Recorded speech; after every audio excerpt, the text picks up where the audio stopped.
Hey guys, welcome back to the channel. This is a story about what if Izuku was a demigod part 1.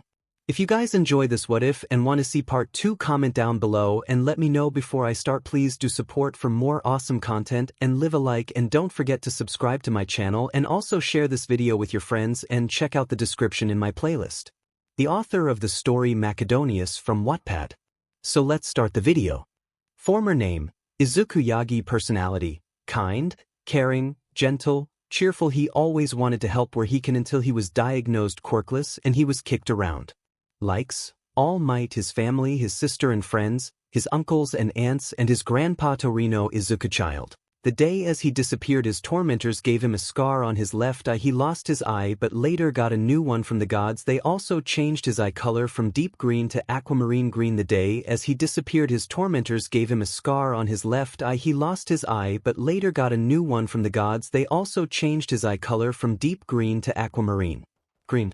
Imagine Endeavor is Izuku. Imagine Endeavor is Izuku. New name: Izuku Jackson. Personality: kind, caring, cold, serious sometimes, cheerful. He is nice to his friends and cold to his enemies. Likes his friends in camp: 𝗵𝗃𝗲𝗺, Percy, Sally, Estelle, Chiron, Poseidon. He likes to spend his time with his friends and to help around camp.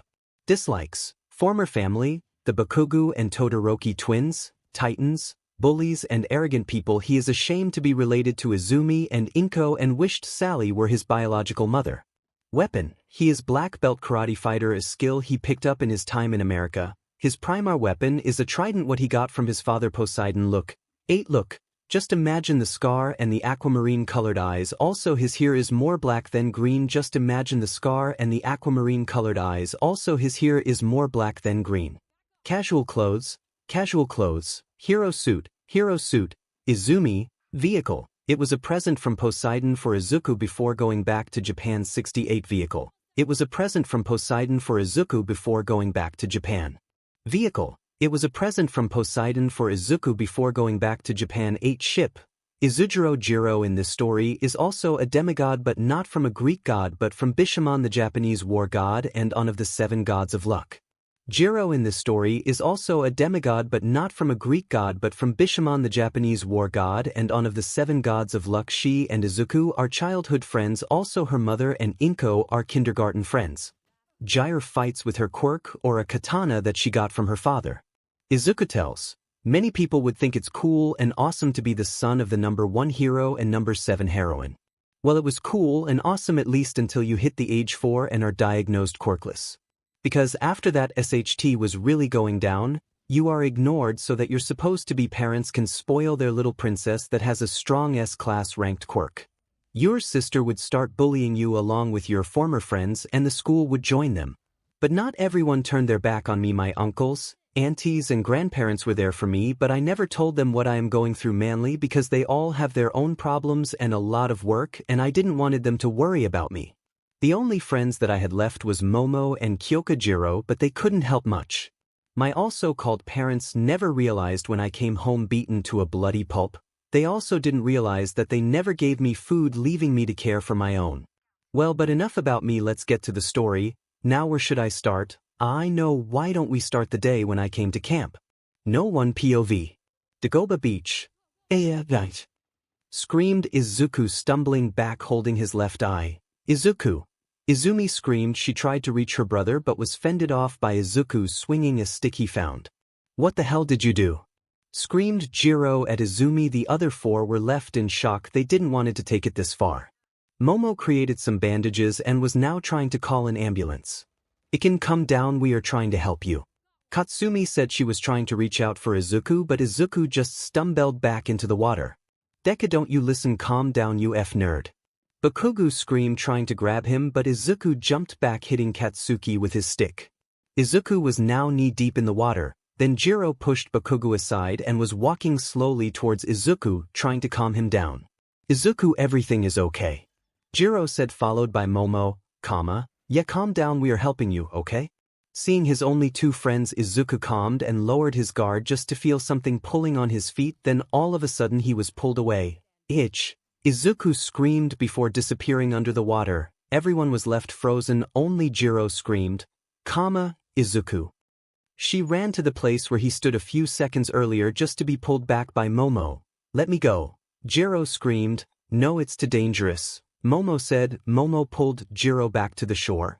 Jiro cried hard, nearly forgetting to breathe between her sobs. Momo tried to hold it as she was calling for help over her phone. 15 minutes later, the beach was flooded by police, paramedics, and you could see the boats of the Coast Guard driving around searching for the boy. There were also some pro-heroes. Those were All Might Toshinori Yagi, Green Wave Inko Yagi, Endeavor Enji Todoroki. Blue Devil Tuya is a hero here, but he looks the same like in the anime Eraserhead Aizawa Shota. There were also Rei Todoroki, Mitsuki Bakugu, Masaru Bakugu, and Mika Jiro. Everyone was in tears because Momo just told them what happened. The Todorokis and Bakugas couldn't believe that their children would do something like this, but Eraser was fuming of anger. He went towards the 5 kids and slapped them across the face. He then turned around towards Inko and Toshinori and activated his quirk, looking at them in pure hatred. "How could you? Should I remind you that you were quirkless once too, you oversized American flag?" Toshinori looked at the ground ashamed of himself, but Aizawa wasn't finished. He turned to Inko, "And you? You don't have any right to cry. You didn't even recognize his existence." Aizawa turned around towards the beach and said, "I am gonna look for him, maybe I find something." And with that he walked away. Jiro was crying into her mother's chest. Momo tried to hold it together but failed and also started crying hard. The parents of the children started to scold their kids and Toshinori and Inko. Aizawa walked down the beach screaming Izuku's name and looking around in the hope to at least find something. As he walked, he saw something red that was washed up by the waves. He walked over to the red thing, and as he took a closer look he recognized the thing. It was one of Izuku's favorite red shoes. He picked it up, but he couldn't stop himself from crying. "Oh gods of all people, why him?" Aizawa cried. He walked back, shoes still in his hand. He stopped his crying, but it was hard. He feels like back then as Oboro died his heart was ripped apart again. As he walked back he saw that Gran Torino also came. He was beating the SHT out of Toshinori, but as he saw Aizawa and what he was holding in his hands, he couldn't stop himself from crying himself. As everyone saw what Aizawa found, nobody could stop himself from crying, even Endeavor. Tuya changed from sad to angry. He was furious. Izuku helped him to control his quirk better. He even helped him to have a healthy relationship with his parents again. He sprinted at Toshinori and punched him in the guts at the spot where his wound from the fight against All for One is. All Might spiked up BLD, but Tuya wasn't finished. He threw All Might to the ground and started to punch him in the face again and again until Endeavor had to get him off. Might was laying on the ground bloody. He didn't put up any resistance. He knew that he deserved it. The families went home, the children and women still crying over the loss of Izuku. But as they were crying, some individuals in a throne room were talking about a hot topic. Zeus, so you broke the oath 2 times. Poseidon, Artemis, as much as I dislike males, nobody deserves something like this. Apollo nodding, especially someone his age. How can someone be so kind and caring even if the entire world stomps on him? Dionysus, I am not happy to have another brat at camp, especially with a weakened shield, but well, he has nowhere else to go. Izuku comes to camp at the time when Percy is in the monster sea searching for the golden fleece. Zeus, then let's hope those other brats find the fleece. Poseidon, yeah. Time skip after Percy. Annabeth returned. Annabeth, you wanted to talk to us, sir. Mr. D, yes, as you were gone your father washed up something interesting up on the beach. Peter Pater. Percy, it's Percy Jackson. Mr. D, whatever, follow me. Percy and Annabeth follow Mr. D to a room. They open the door and see a green-haired boy bandaged up. Chiron was already there looking at boy.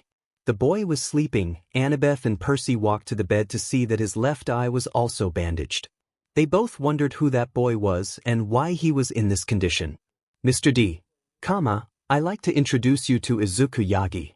Percy, wait, Yagi, do you mean like All Might? Percy likes heroes and knows a lot about them just like Izuku. Mr. D, yeah, Annabeth, if you don't mind me asking, why is he here and who did this to him? Chiron, well, he is here because he is a half-B. Annabeth, did a monster do this to him? Chiron, "Tell Mr. 𝗵𝗃𝗲, I will tell you." Tells them about Izuku, about his life and how he got here. By the end of the story, both Annabeth and Percy were grinding their teeth in anger. Percy, symbol of peace my butt. Chiron, Annabeth, I need you to teach him English, he only speaks Japanese. Annabeth, of course, but if I may ask, who is his godly parent? Mr. D, well, that would be Poseidon. Annabeth, what? Percy, I have another brother. Izuku POV. It was weird at first. First I was in Japan and the next minute I know I am in the USA, and to round it all up I wake up in a camp for demigods just to find out that my real dad is Poseidon, the god of the sea. Well, but here I am now eating, sleeping, training and learning English. Annabeth helped me first, but now she is gone as she had to go back to school. Chiron is helping me now, and 𝗧𝗪𝗏, as good as she can, she also trains with me, helps me to build up my malnourished body. So that was my daily routine: breakfast, run 2 laps around the camp, learning English, eating lunch, combat training, learning English, dinner, and then going to sleep. In the first month I was here I wasn't allowed to train because of my bad condition. Percy tried to train with me, but Annabeth would always stop us, saying that it was too dangerous, that my wounds could open again, or that I am not ready yet. But she gave me a trainings plan before she left and a few grammar books so that I could learn English on my own. I can talk it now, but with a strong accent and a lot of wrong pronounced sentences, but Chiron said that it will get better the more I speak. Right now I was training with 𝗧𝗪𝗏. No one POV. 𝗧𝗪𝗏, come on Izuku. Izuku was doing push-ups for nearly half an hour now and he was sweating hard. 𝗧𝗪𝗏, and done, good work. Izuku was laying on the ground breathing hard. 𝗧𝗪𝗏, oh come on, it wasn't that hard. Izuku, that is easy for you to say. 𝗧𝗪𝗏 just shrugged and helped Izuku up. At this moment Chiron came over. Chiron, 𝗧𝗪𝗏, Izuku, how is training doing? Izuku, 𝗧𝗪𝗏, we just finished. Chiron, that's good to hear. Izuku, Chiron, it's time to remove the bandage now, the wound should be healed up enough now. Izuku, Chiron and 𝗧𝗪𝗏 walked over to a bench and 𝗧𝗪𝗏 removed the bandage around Izuku's left eye. Izuku, so how does it look? Chiron, English please. Izuku, how does it look? 𝗧𝗪𝗏, pretty nasty. Just imagine it's Izuku, just imagine it's Izuku. Izuku follows the scar with his hand and stops around his eye. He held his hand before his now blind eye. Izuku, I should have known that it's gone. 𝗧𝗪𝗏 in a worried voice, what did you say? Izuku, nothing, it isn't important. Chiron, Izuku, it's okay, the gods maybe can give you a new one. Izuku, yeah Chiron, come on Izuku, light up, from today on you have the permission to train with weapons. Izuku surprised, really? Chiron, 𝗧𝗪𝗏, yes. Finally, come on Izuku, let's look which weapon suits you the best. 𝗧𝗪𝗏 pulls Izuku over to a weapon stand to look for a weapon for Izuku. As Izuku looks which weapon he wants, Chiron was looking at them. Chiron, like a little child in a toy store. Chiron went over and helped to look for a suited weapon. Izuku took a spear. Chiron, a spear, good choice, it's a easy weapon to learn. Izuku looked excited to finally train with weapons. At the same time as Izuku was getting his butt beaten by 𝗧𝗪𝗏 back in Japan. We can see a small family of 3 together with their friends. They stand on a ship near 𝗧𝗪𝗏 beach. Everyone was suited in black. The search for Izuku Yagi was stopped and he was declared for dead. In his file stand dead through a water animal or villain. His body wasn't found, so the only thing they could do was to buy a flower wreath with a scarf on it. Something was written on the scarf, always in our memories, Izuku Yagi. Everyone stepped forward with a piece of paper where little messages were written on for Izuku. They put it on the wreath. The last one was Jiro. On here paper was something written that she never had the courage to say to him as Izuku was still around. I like you, please come back, as she put her message on the wreath and stepped back to her mother. Inko and Toshinori stepped forward, took the wreath and threw it overboard. Everyone stood at the railing of the ship they were currently on and looked at the wreath swimming on the water until it slowly sunk. Everyone mourned over the dead of Izuku. But Jiro couldn't agree anymore, not with those 7 people around, but as soon as she came home she broke down crying her heart out. But deep down she believed that Izuku was still alive. Place, 𝗧𝗵𝗲 Japan, please sir forgive us. The principal of 𝗧𝗪𝗧 screamed on his knees. Before him stood no one else as the Rat King himself, Principal Nizu, and beside him stood a school inspector from the ministry with the closing folders for the school. The police was also there. Why should I listen to you? You never listened to Izuku as he asked for help. Nizu said. Nizu is a close friend to the Yagis, even if he wasn't so close to be called uncle, but Izuku called him uncle anyway. As Nizu heard what happened he was angry. No more than angry, he was enraged so much that even Hound Dog couldn't understand anymore what he said. For Nizu, Izuku was like a son he never had, and for Izuku goes the same. Nizu started digging after Izuku's disappeared. He hacked into 𝗧𝗪𝗧 and found camera footage what happened to Izuku in 𝗧𝗪𝗧 every day. I don't think you know what you did to Japan, sir. The inspector from the ministry said. The principal of 𝗧𝗪𝗧 looked at the inspector dumbfounded, so the inspector spoke up again. You literally caused a national quirkless uprising. You embarrassed Japan before the world for how you treated this boy, and if I could remind you, the inspector took a deep breath and said loudly, our president is also quirkless, and he did become president not because he had a quirk, he became president because he looks at everyone equally. The inspector stopped and took another breath to calm down a little bit. Weak or strong quirk, quirkless, an animal with a quirk or a person with a villainous quirk, poor or rich, for him they are citizens, people that deserve a chance of a good life. The inspector waited for his words to sink in. He then gave the closing papers to the principal and left, followed by Nizu. The 𝗧𝗪𝗧 staff were devastated. Not only was their school closed, but all of them lost their teaching license for joining the bullying. As the staff left the school they were met with tomatoes thrown at them. A large crowd has gathered before the school to let their dislike out on them. The crowd were quirkless people, people with villainous quirks or animals with quirks. One of them was woman. The principal of 𝗧𝗪𝗧 recognized her immediately. It was the mother of a kid that committed suicide because he was bullied for having a villainous quirk. She screamed, you are the reason he is dead. The 𝗧𝗪𝗧 staff could do nothing as they walked away, followed by the crowd that was still throwing stuff at them, until they were stopped by the police. How can someone be so stupid? They knew what would happen when something like this comes out. The inspector said as he watched the whole scene from a nearby coffee where he sat together with Nizu and Izawa. Nizu, well, pride and arrogance can blind you. Izawa, they can be lucky that I wasn't in there. I would have thrown them out the window. Inspector, I think that would have been better than that what they have to face now. Nizu, true words, Inspector. One way or another the damage is done. We have protest walks across the country. The symbol of peace is wavering because of his own stupidity, and if that wasn't enough the president is angry, and believe me, you don't want him angry. Nizu, I saw him angry once. I know what you are talking about. Inspector, yeah, anyways, I still have work to do. Thank you for the coffee, Nizu, sir. Nizu, no problem. Good luck with your work.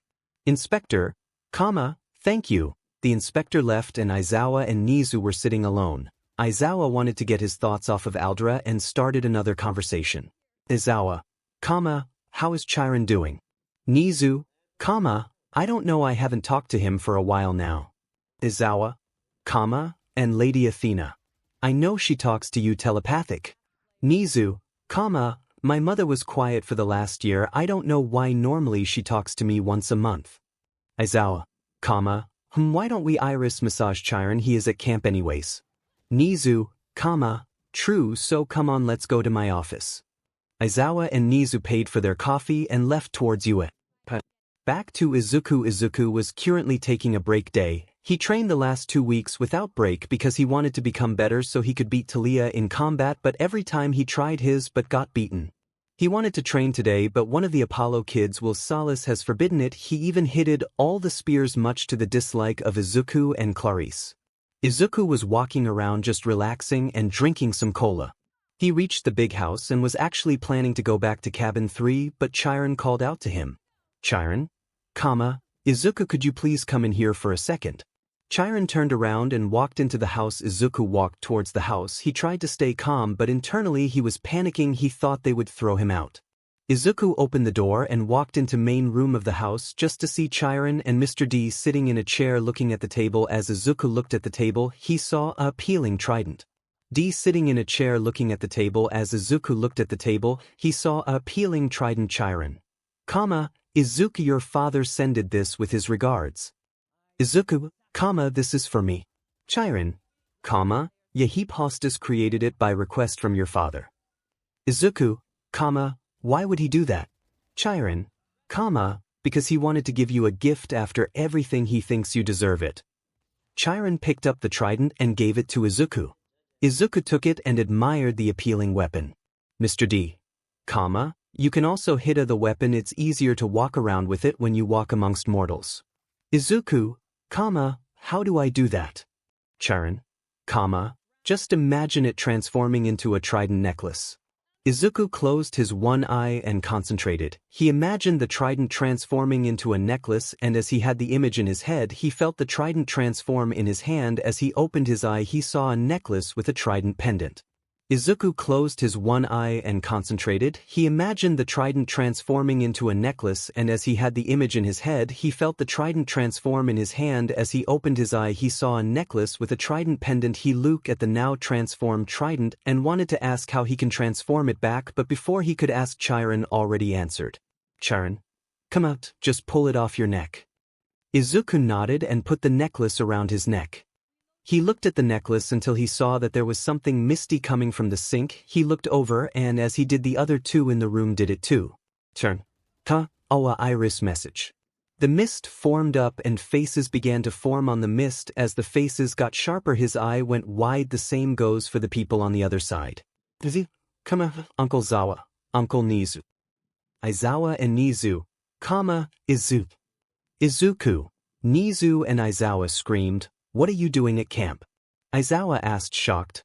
What how? Izuku said, Chiron, what is Izuku doing at camp? Nizu asked towards Chiron. Chiron coughed and answered, well, Nizu, Izuku here is a half-beeled. Nizu and Aizawa looked both at Izuku before Aizawa face-bombed and said, Aizawa, I was so idiot, I should have realized. Nizu, that's easy for you to say, but me, a son of Athena, should have known.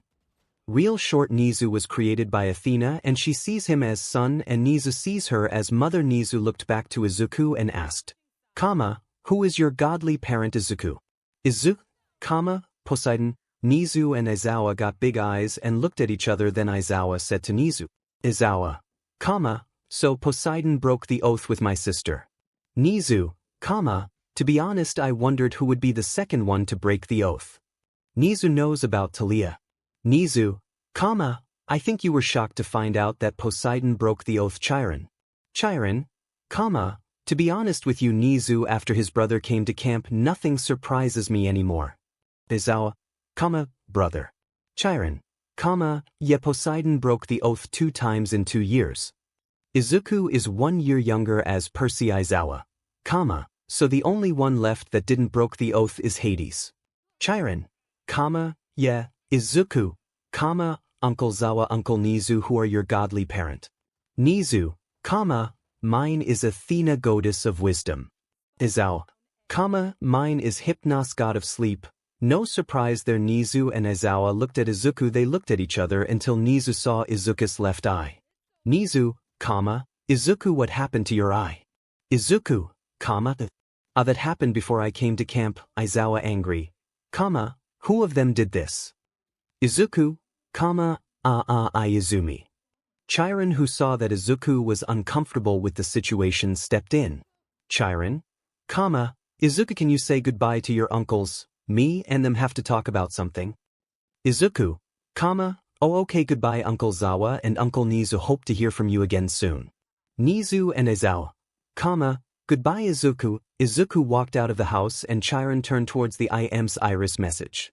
Chiron, could you please not scream at him? He nearly always gets a panic attack when someone does. We are working on it, but it takes a while. Aizawa, sorry, I didn't know. Mr. D, you seem not to know much about him. Nizu, we both have a lot of work. Chiron, but you didn't realize how much he was suffering. Aizawa, We didn't and he never mentioned it. Chiron, he told us why as we asked him. Aizawa, why then? Chiron, even after everything they did to him he still believed they would make great heroes and he still believes it. Nizu, he is too forgiving. Mr. D, no he is not. Nizu, what do you mean? Chiron, he believes they can be heroes but he will not forgive them for what they did to him. Aizawa and Nizu were surprised to hear that normally Izuku forgives everything but well why should he now after all he lost eye because of them? As Chiron wanted to say something else, a knock on the door was heard. The door opened and Izuku came inside and said, Izuku, sorry for the interruption but I just wanted to say something really quick. Mr. D, then say it, Izuku, could you please say hi to Auntie Emmy and say here I am okay? Aizawa, I can do that. Izuku, thank you. Izuku bowed and left again. Mr. D, talking about her how is my little girl doing? Yes Mrs. Joke is the daughter of Dionysus Aizawa. She is doing good she will be happy to hear that Izuku is alive. Chiron, I can imagine anyways say my greetings to her Oswell. Aizawa, will do goodbye Chiron and Mr. D Nizu, goodbye, Chiron and Mr. D, goodbye see you. Aizawa whipped through the IMs and the call ended. Chiron, well this was definitely a surprise. Mr. D, back to Japan, Jiro POV. Izuku is gone now for nearly 4 months now Aldra closed yesterday and me and Momo are going to Sumai now. I was walking home from school, Momo has offered that I could drive with her but I declined I just wanted to be alone for now. It's 4 months now but I still feel like it was yesterday as he vanished I still can see his face before me he was only 1 step away and then he was gone. I tried to get it out off my head as I walked home and before I knew it I was before my door I opened it and stepped inside. Jiro, I am home. Mika, hello honey could you please come here real quick? I took off my shoes and walked towards the living room as I walked into the room I saw my mom talking to a man with blonde shoulder long hair Kyoto is Bishamon he looks like in the anime also Mika is a single mother. I walked over to my mom bowed towards the man and asked my mother. No one POV. Jiro, mom who is he? Mika, he is Bishamon god of war and your father. Jiro, what? She said not believing it Bishamon. It's true I am you father my name is Bishamon god of war and one of the 7 gods of fortune. Similar to the Olympians in Greek mythology the highest gods Jiro, that is a joke right that's impossible the gods don't exist. Bishamon, you sure about that? Before Jiro could say something a light flashed up she covered her eyes but as she opened them again Bishamon was sitting on the couch in a full samurai armor and several weapons around him. Jiro still not believing. How do I know that that isn't your quirk? Bishamon stood up and walked over to Jiro his armor clattering with every step he took. As he stood before Jiro he looked directly in her eyes and she looked into his. It was like she looked into a burning sea his eyes were fire and she felt like she herself were inside that fire, the fire of war. Bishamon broke the eye contact and Jiro stumbled back and landed with her but on the ground.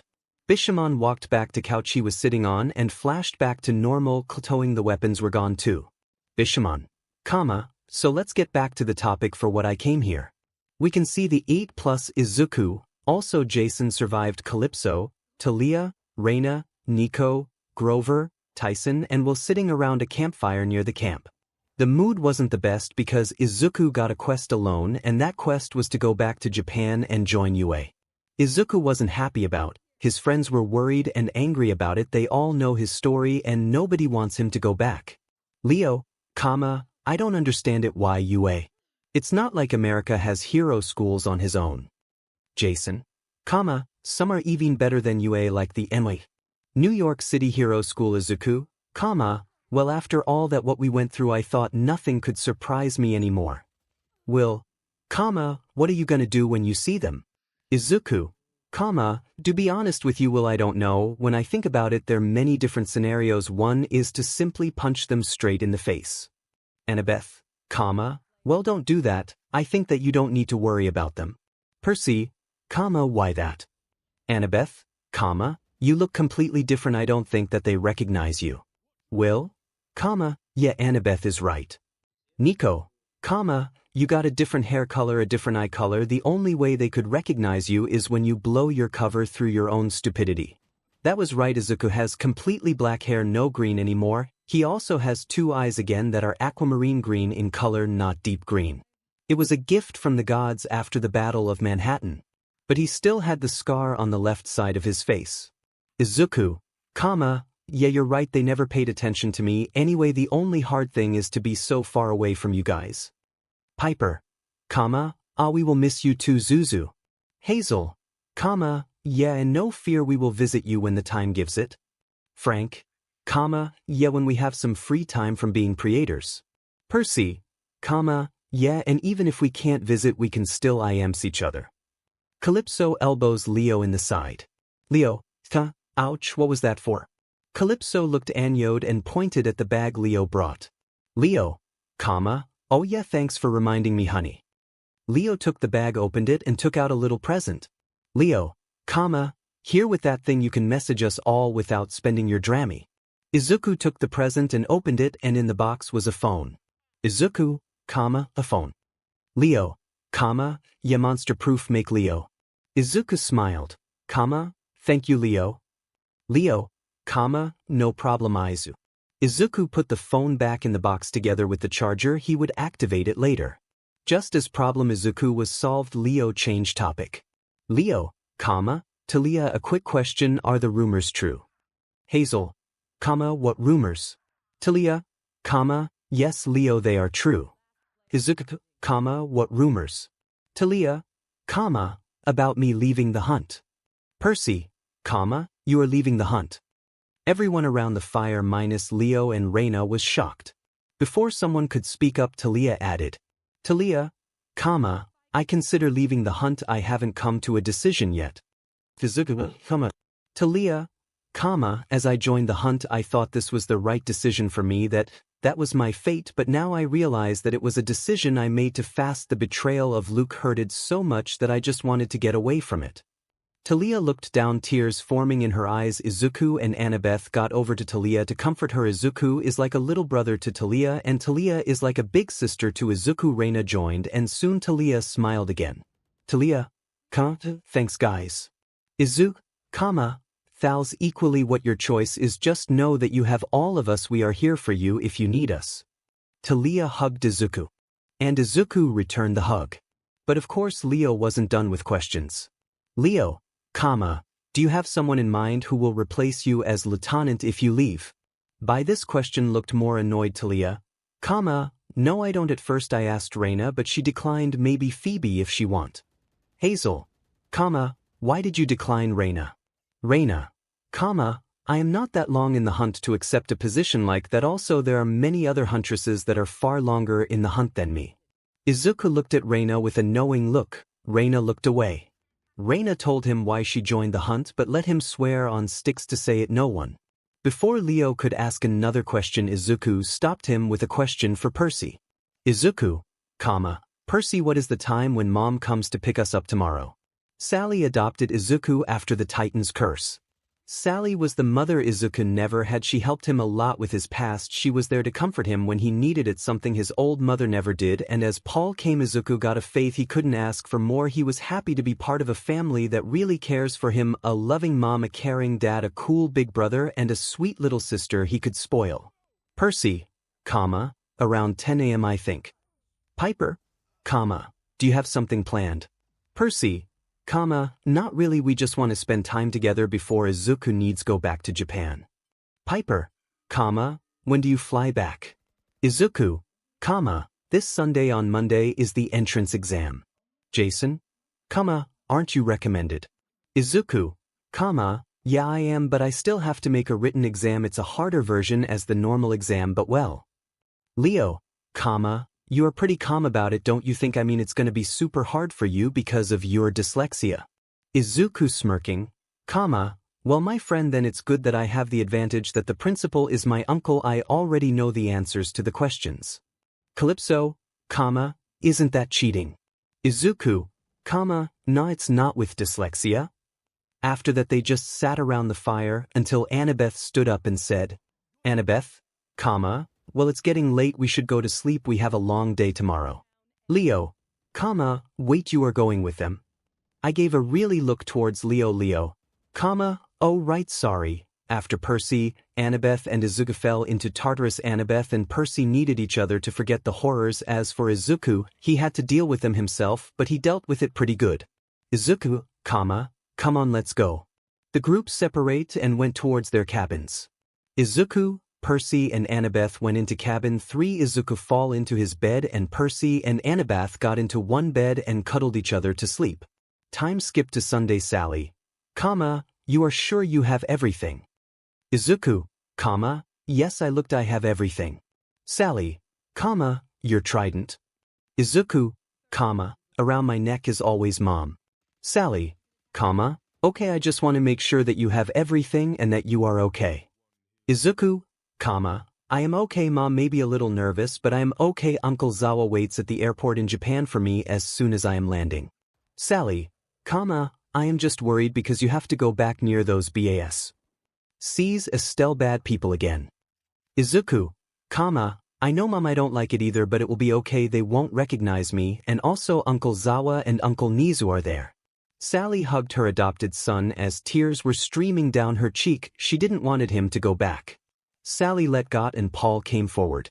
Paul, goodbye Izuku, stay out of trouble, and when those guys make you trouble, punch them in the face for me. Izuku laughed a little bit at that and then hugged Paul. Then came Estelle. She hugged Izuku very hard. She didn't want her big brother to go, she wanted him to stay. Izuku was hugging her back as he realized she wouldn't let go. He just lifted her up, and then there were his friends. He hugged all of them, and least but not least his brother. Percy, stay safe Green. Izuku, you too, and don't make me a uncle before I come back. At that Percy and Annabeth turned into tomatoes as everyone was laughing. As it was time to go, Estelle was still hugging him.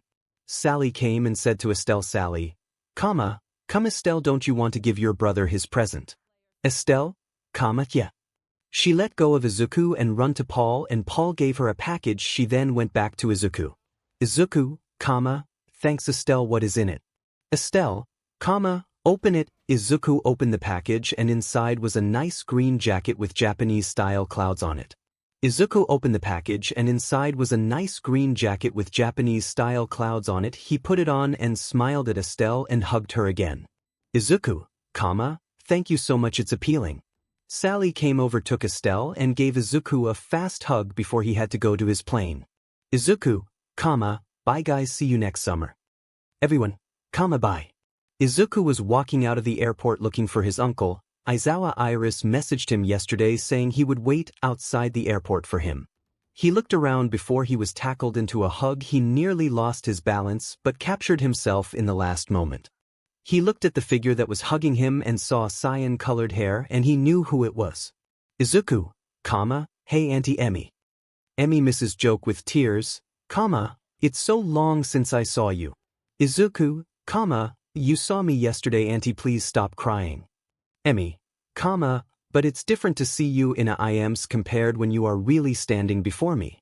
Izuku chuckled at that and hugged his aunt back until. Aizawa, Emmy, you know you shouldn't simply run off like that. Emmy lets go of Izuku and turned her head around to look at Aizawa. Emmy, but it has been 4 years since I last gave him a hug. She said with puppy eyes. Aizawa, yeah, but you nearly run him over. If he wouldn't have catched himself from falling, you could have fall down. That's not good for a expecting woman. Izuku, wait, what? You are Jin and T. Emmy, yeah, I am in my 4th month. Izuku, why didn't you told me? Emmy, we wanted to make it a surprise. Izuku, more than surprised. Well, you certainly managed that. Emmy, then it was a success. Emmy laughed before she was silenced by Aizawa putting a hand before her mouth, at which she scoffed a little bit. Aizawa, save the jokes for later. Aizawa stepped forward and hugged Izuku and said, Aizawa, welcome back problem child. Izuku, good to see you too. Aizawa, now come on, we gonna bring you to your apartment and then we will have dinner. Izuku nodded and followed his uncle and aunt to their car. He put his suitcase into their trunk and sat down in the back seat. For those who are wondering, the gods made him an apartment because he can't live by 𝐈𝑧𝐭𝐽𝑒 because of certain guests. They drove nearly half an hour before Izuku saw something he remembered. Izuku, we are near 𝗧𝗵𝗵𝗺 beach, aren't we? 𝐈𝑧𝐭𝐽𝑒, yeah, your apartment is near there. Poseidon probably thought it was a good idea to be near water. Izuku touched his scar as he thought back what happened on this day. Flashback: Izuku run towards the beach followed by his 5 tormentors. Katsuki, get back here, you useless Izumi, you know you can't escape. Izuku run towards 𝗧𝗵𝗵𝗺 beach. He ran down the stairs and fall on the last stair. He picked up a stick and stood up. He ran until he was near the water. He turned around breathing heavy, but his tormentors were also exhausted. He looked over his tormentors and saw Kyoka and Momo run down the stairs. As he looked at them, Shoto tried grabbing Izuku. Izuku backed away into the wet sand. As a wave came, he could feel how his exhaustion was gone. All of a sudden, he put up a guard ready to defend himself. As Shoto tried to grab him, he couldn't. Izuku held the stick before him, keeping Shoto at distance. Shoto didn't like it that Izuku tried to fight back, so he tried to grab the stick only to be hit with it in the face. Shoto stumbled back and now Izumi was mad. Izumi, you worthless F. She used her telekinesis to throw sand at Izuku, but what she didn't saw was the broken beer bottle inside it, so she threw it at Izuku. Izuku moved right in an attempt to dodge the sand, but it hit his left side. The sand was gone. At first Izuku could felt nothing, but as he looked at his tormentors who all had shocked faces, he felt it the extreme pain when you lose a eye. Izuku,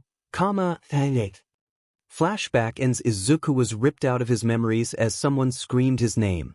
Izuku, what? Emi, Izuku, are you okay? His auntie asked worried. Izuku, yeah, I'm fine, I just remembered something. 𝐈𝑧𝐭𝐽𝑒, it's okay Izuku, you know you can talk to us about it. Izuku, thank you, you know it's funny. 𝐈𝑧𝐭𝐽𝑒, Izuku, I was on several quests, fought in 2 wars, I fell into Tartarus and came out alive, but I don't know, it's like I am filled with anger on one side, but on the other I felt like I am 11 again. Emi and 𝐈𝑧𝐭𝐽𝑒 looked at each. They knew about his quests, wars and Tartarus. They both are worried about him. He is 16 and went through more than most adult. 𝐈𝑧𝐭𝐽𝑒 drove to a nearby car park and parked his car. They got out of the car. Izuku took his suitcase and they walked towards a 6-story building. They got into an elevator and 𝐈𝑧𝐭𝐽𝑒 pressed the button for the 5th floor. As they reached the 5th floor, they got out of the elevator and walked towards a door. The door already had a name on it, Izuku Jackson. 𝐈𝑧𝐭𝐽𝑒 gave the keys from the apartment to Izuku and said, 𝐈𝑧𝐭𝐽𝑒, owner enters first. Izuku took the keys and opened the apartment. It was a nice 3-room apartment. It had an open kitchen towards the living room, a big bathroom, a nice bedroom, and an extra bedroom for guests, everything on the newest stand. Izuku walked into the apartment and a smile spread across his face. He was happy not only because it was his apartment but also when his friends and family came over he had enough place for them. Emi, wow, it's more modern than our house, don't you think so? 𝐈𝑧𝐭𝐽𝑒, whatever, come on problem child, this isn't the only thing we have to show you. Izuku put his suitcase on his bed and walked over to 𝐈𝑧𝐭𝐽𝑒. They left the apartment and closed the door behind them. 𝐈𝑧𝐭𝐽𝑒 led Izuku to a private garage where was also written on Izuku Jackson. 𝐈𝑧𝐭𝐽𝑒 had a remote in his hand. He stood before the garage and faced Izuku. 𝐈𝑧𝐭𝐽𝑒, your father talked to me yesterday and said he had a gift for you, but because of his duties he couldn't give it to you himself, so I have the honor to do that. A smile creeped it was on his face. 𝐈𝑧𝐭𝐽𝑒 pressed the button on the remote and the garage opened, and as Izuku saw what was inside, his jaw dropped to the floor.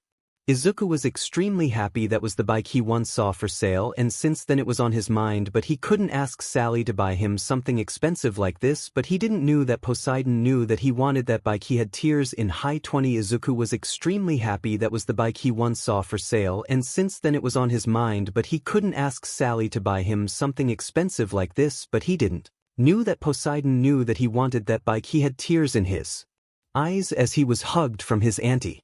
After that, 𝐈𝑧𝐭𝐽𝑒 had to stop Izuku from immediately jumping on the bike. After that they went to a nice restaurant that had blueberry cake before he said his goodbyes to his auntie and uncle and left for his apartment. He went inside his apartment and the first thing he did was to burn a slice, one of the 2 slices he bought from the restaurant as a thanks to his father. After that he went to sleep. He laid awake pretty long. He couldn't sleep because he was nervous for tomorrow, not about the exam he was recommended anyways, no, because they were there. Izuku woke up at 5 a.m. in the morning. He took a shower, he took some clothes and dressed up. He wore the jacket he got as a gift. He ate the rest of the cake he bought yesterday from the restaurant, but not before he burned a part as offering to the gods. Then he did summering. He never did. He put on makeup to hide the freckles. He knew that everybody told him that they wouldn't recognize him, but he just wanted to make sure. After everything was done, he walked to his garage, jumped on his bike, and drove to UA. After half an hour he reached his destination. He parked his bike and walked towards the entrance of UA. As he walked his phone rang. He took it out and looked at the number. It was his mom. Izuku, hey mom, what's up? Sally, hey Izu, I just wanted to call to wish you good luck. Izuku, thanks mom, but I am recommended so I don't really need it. Sally, I know, but I just wanted to make sure you are okay. Izuku, I am okay mom. Nervous, yes, but I am okay. Sally, good to hear. Please call me after the exam and tell me how it went. Izuku, will do mom. Goodbye. Sally, bye Izu. Izuku hung up and continued his walk towards the entrance. He walked through the gate and saw a group of 3 people, one of them tripping. Izuku made a tiny tornado and stopped the girl from falling. The group was shocked to see a tiny tornado all of a sudden. Izuku walked over to them and said, Izuku, sorry that I used my quirk on you, but we wouldn't want you to trip the first day, now would we? He said nicely. Izuku looked at the group only to see his 2 oldest friends Kyoka and Momo together with a guy he didn't know. Kyoka, yeah thank you. Izuku, no problem. Guy, who are you and why are you not wearing your school uniform? Izuku, my name is Izuku Jackson and I come from the USA. We don't have uniforms like in Japan. Momo and Kyoka got sad eyes as I said that my name was Izuku, but they recovered fast. Guy, oh I am sorry, I didn't know. My name is 𝗃𝗓𝗍𝗃. Nice to meet you, Jackson. He stretched out his hand for Izuku to shake. Izuku, oh no problem, nice to meet you 𝗬𝗧𝗄, and you too are. He already knew their names but he couldn't let them know. Momo, my name is Momo Yaoyorosa. Nice to meet you, Jackson-san. Kyoka, the name is Kyoka Jiro. Nice to meet you. Kyoka looked bored, but that changed in a flash as she looked past Izuku at the gate. Kyoka, come on 𝗃𝗓𝗍𝗃, the exam will start soon. See you later, Momo. Momo, see you later Kyo. Bye 𝗃𝗓𝗍𝗃 and good luck to both of you. Ida, thank you Momo, until later. Izuku didn't need to look back to know why Kyoka wanted to go. He knew it already. 𝐒𝐭𝐚𝐲, get out of our way extra. You know who Izuku, only to make them angry, didn't and talk to Momo. Izuku, why are you not going to the exam? Knowing the answer. Momo, oh I am recommended and you. Izuku, me too. Do you know where to go? Momo, yeah I know. Hoy, I said get out of my way extra. Now Izuku turned sideways looking at them with his left eye showing of the scar they gave him. Izuku, you know in the time we talked here you could just walked around us. He saw all of his tormentors standing there. Izumi, Shoka and Katsumi were little taken aback as they saw the scar. Shoto was calm as always and Katsuki was fuming with anger. Katsuki, what did you say? Izuku, you heard me, you angry Pomeranian. Katsuki, you little f. Katsuki grabbed Izuku by the collar and turned him around fully. He brought up his hand to intimidate him with his quirk, but nothing came out. Katsuki looked at his hand as he realized that his quirk didn't activate. He looked back to Izuku and asked, Katsuki, what did you do DMN extra? Izuku, oh nothing, he said calmly, pissing Katsuki off more. Katsuki formed a fist in an attempt to punch Izuku but was stopped by Izumi. Izumi, Kaken, calm down, he isn't worth it. Katsuki let go off Izuku and walked away towards the entrance. Izumi, sorry about him. Izuku, no problem. Izumi, oh hey Momo, don't talk to me Yagi, come on Jackson-sen, I show you where the recommendation is. Izumi looked upset. The same goes for the other two females, only Shoto kept an emotionless face. Izuku, oh okay goodbye. Izumi, bye. Izuku walked after Momo, who was still a little bit angry. Calmed down fast and then asked Izuku, Momo, how did you do that? Izuku, did what? Momo, erased his quirk. Izuku, oh I didn't erase it, I just controlled his sweat so it didn't explode. Momo, you did what? Izuku, my quirk is a DG ranked water manipulation quirk, so I simple controlled his sweat. DG equals demigod. This rank was made for demigods. Momo, DG ranked. Momo yelled, catching the attention from the people around them. Izuku, yeah but please don't scream it around. Momo, oh sorry about that. They walked apart in silence as Momo spoke up again. Momo, but how did you made that little tornado? Izuku, I controlled the water particles in the air. Momo, wow I knew DG quirks are strong but that you can't roll it so easy. DG quirks are known to be the strongest quirks on Earth. Izuku, I trained hard. Momo, I see, but how did you know that his quirk works with sweat? Izuku, lucky guess. He lied. Momo, oh okay we are here. They stood before a door. Momo knocked and behind it you could hear a come in. Momo opened the door and went inside, followed by Izuku.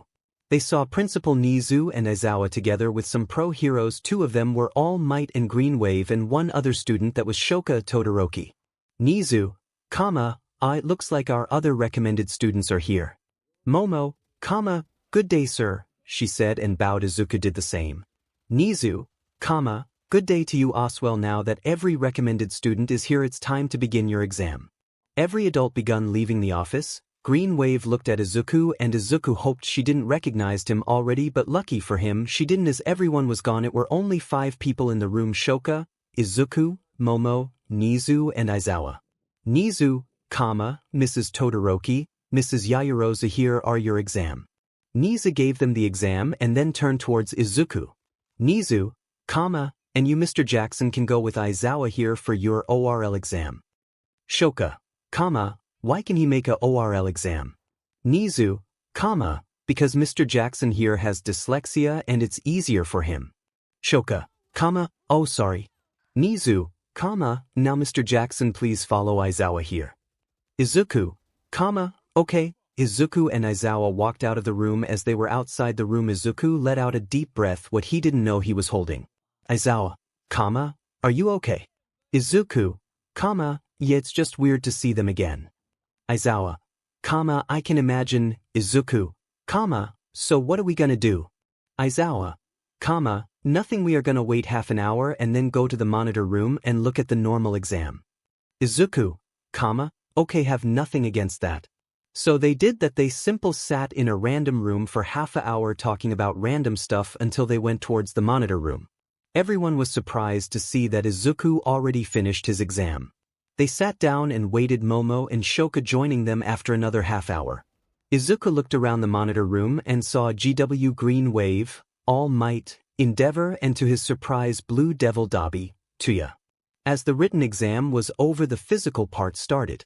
Nizu, quite a good bunch this year. Vlad King, yeah some of them have very strong quirks.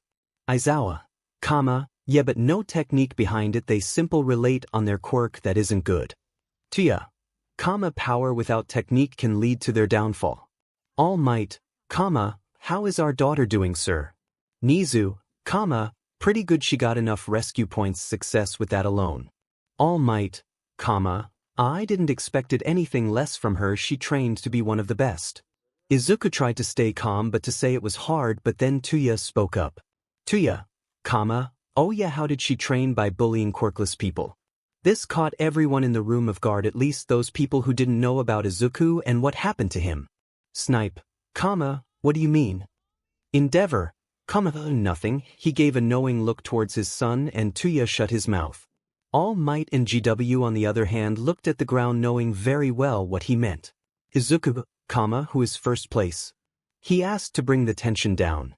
Nizu looked at his laptop and said, That would be Kyoka Jiro. Nizu switched the cameras towards Kyoka. She sliced robots with her katana or destroyed them with her quirk. Izuku, she knows how to swing a sword. Momo, Yeshida, she trained very hard for this. Izuku looked at Momo, who looked proud at her best friend. Nizu, it's time to release the Kraken. He pressed a red button and we could see the 0-pointer rise in the fake city's Izumi POV. I punched a 3-pointer and searched for other robots as the ground started to rumble. I looked around and saw people run from the 0-pointer. He was gigantic and I thought that isn't worth it until I heard a scream for help and saw a brown-haired girl with a round face.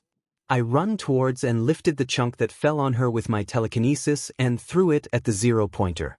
Izumi, can you walk? No, my ankle hurts. I lifted her with my telekinesis and started to run away until I was hit with an extreme headache. Not the best time for that. I tripped and my telekinesis stopped working. The girl also fell to the ground. I looked around and saw the 0-pointer throwing a punch towards us. I closed my eyes. Izumi, I am sorry, Izu. I waited for the punch but it never came. I heard a gasp from the girl beside me. I opened my eyes and saw that the robot was punched back from a fist made of water, and I saw the boy from earlier controlling the water. He then again attacked the 0-pointer, only this time the water pierced trough the robot, destroying it. He then turned around and walked towards us. Izuku, are you alright? Izumi, yeah, I just overused my quirk and her ankle is probably sprained or broken. He nodded and helped us up and walked us towards the entrance where we were greeted by Recovery Girl. He then left. Izuku POV. I walked back towards the monitor room and as I went in I saw that everyone was looking at me. Izuku, what? 𝗵𝗃𝗲, what you just destroyed that 0-pointer like it was nothing. I just shrugged as 𝗵𝗃𝗲 in Green Beach came over to me and bowed before me. All Might, thanks for saving our daughter, young man. GW, we are in your debt. I waved my hand and said, no problem, that is what every hero would do. They thanked me again and then left, probably to check on their little princess. Endeavor, Shoka and Tia also left as the exam was over. I also walked to my bike and drove home. I called Mom and told her how it went. She was glad to hear that I am okay and that I didn't attack them as soon as I saw them. I also called my friends and talked to them. After that I went out to buy some groceries and then cooked dinner, took a shower, watched TV and then went to sleep and prepared myself mentally to see them again in 2 weeks. Izuku woke up early and got ready to go to UA, but before he went to UA, he made a little stop at a certain beach. Izuku walked towards Dagoba Beach. Luckily it wasn't a long way away from his apartment. He stopped at the top of the stairs to see a plate attached to the fence. On the plate was stood, "In memory on Izuku Yagi." Under it was a picture of him when he was 4 and his birthday date and the date he went missing. He walked down the stairs towards the water. He took off the shoes and stood in the water relaxing to the sound of the waves until, you afraid? Izuku, no and yes, I don't know, Dad. Poseidon, to be afraid of his past isn't bad. Bad is to let yourself being controlled by it. Izuku, I went through Tartarus and saw its horrors and now I am here at the beach where it all started and it feels like I am going through it again. Poseidon, Izuku, you opened a door that was long closed, but it's just another challenge for you. Izuku, challenge. Poseidon, a challenge to close it once and for all. Izuku turned towards his dad and Poseidon turned towards his son. Poseidon, if you need help you know where to find me. Izuku, I know, thanks, Dad. Poseidon hugged Izuku until they separate. Izuku, now go before Zeus finds out you are here. Poseidon gave Izuku a smile and disappeared into water. After that Izuku put his shoes on and walked to his bike to drive to UA. As he reached UA, he got off his bike and walked towards the entrance. Then he looked for the classroom 1A. Izuku, this school is a maze where the F is that classroom. He saw a group of people, a tall muscular boy with blonde hair, a boy with black bluish hair and a girl with cyan-colored hair. He walked over to them to ask them where the classroom is. Izuku, hello, excuse me, you don't know by any chance where class 1A is, do you? Blonde boy, yes we do, just go down that way and then turn right, then you should find it. Izuku, thanks sir.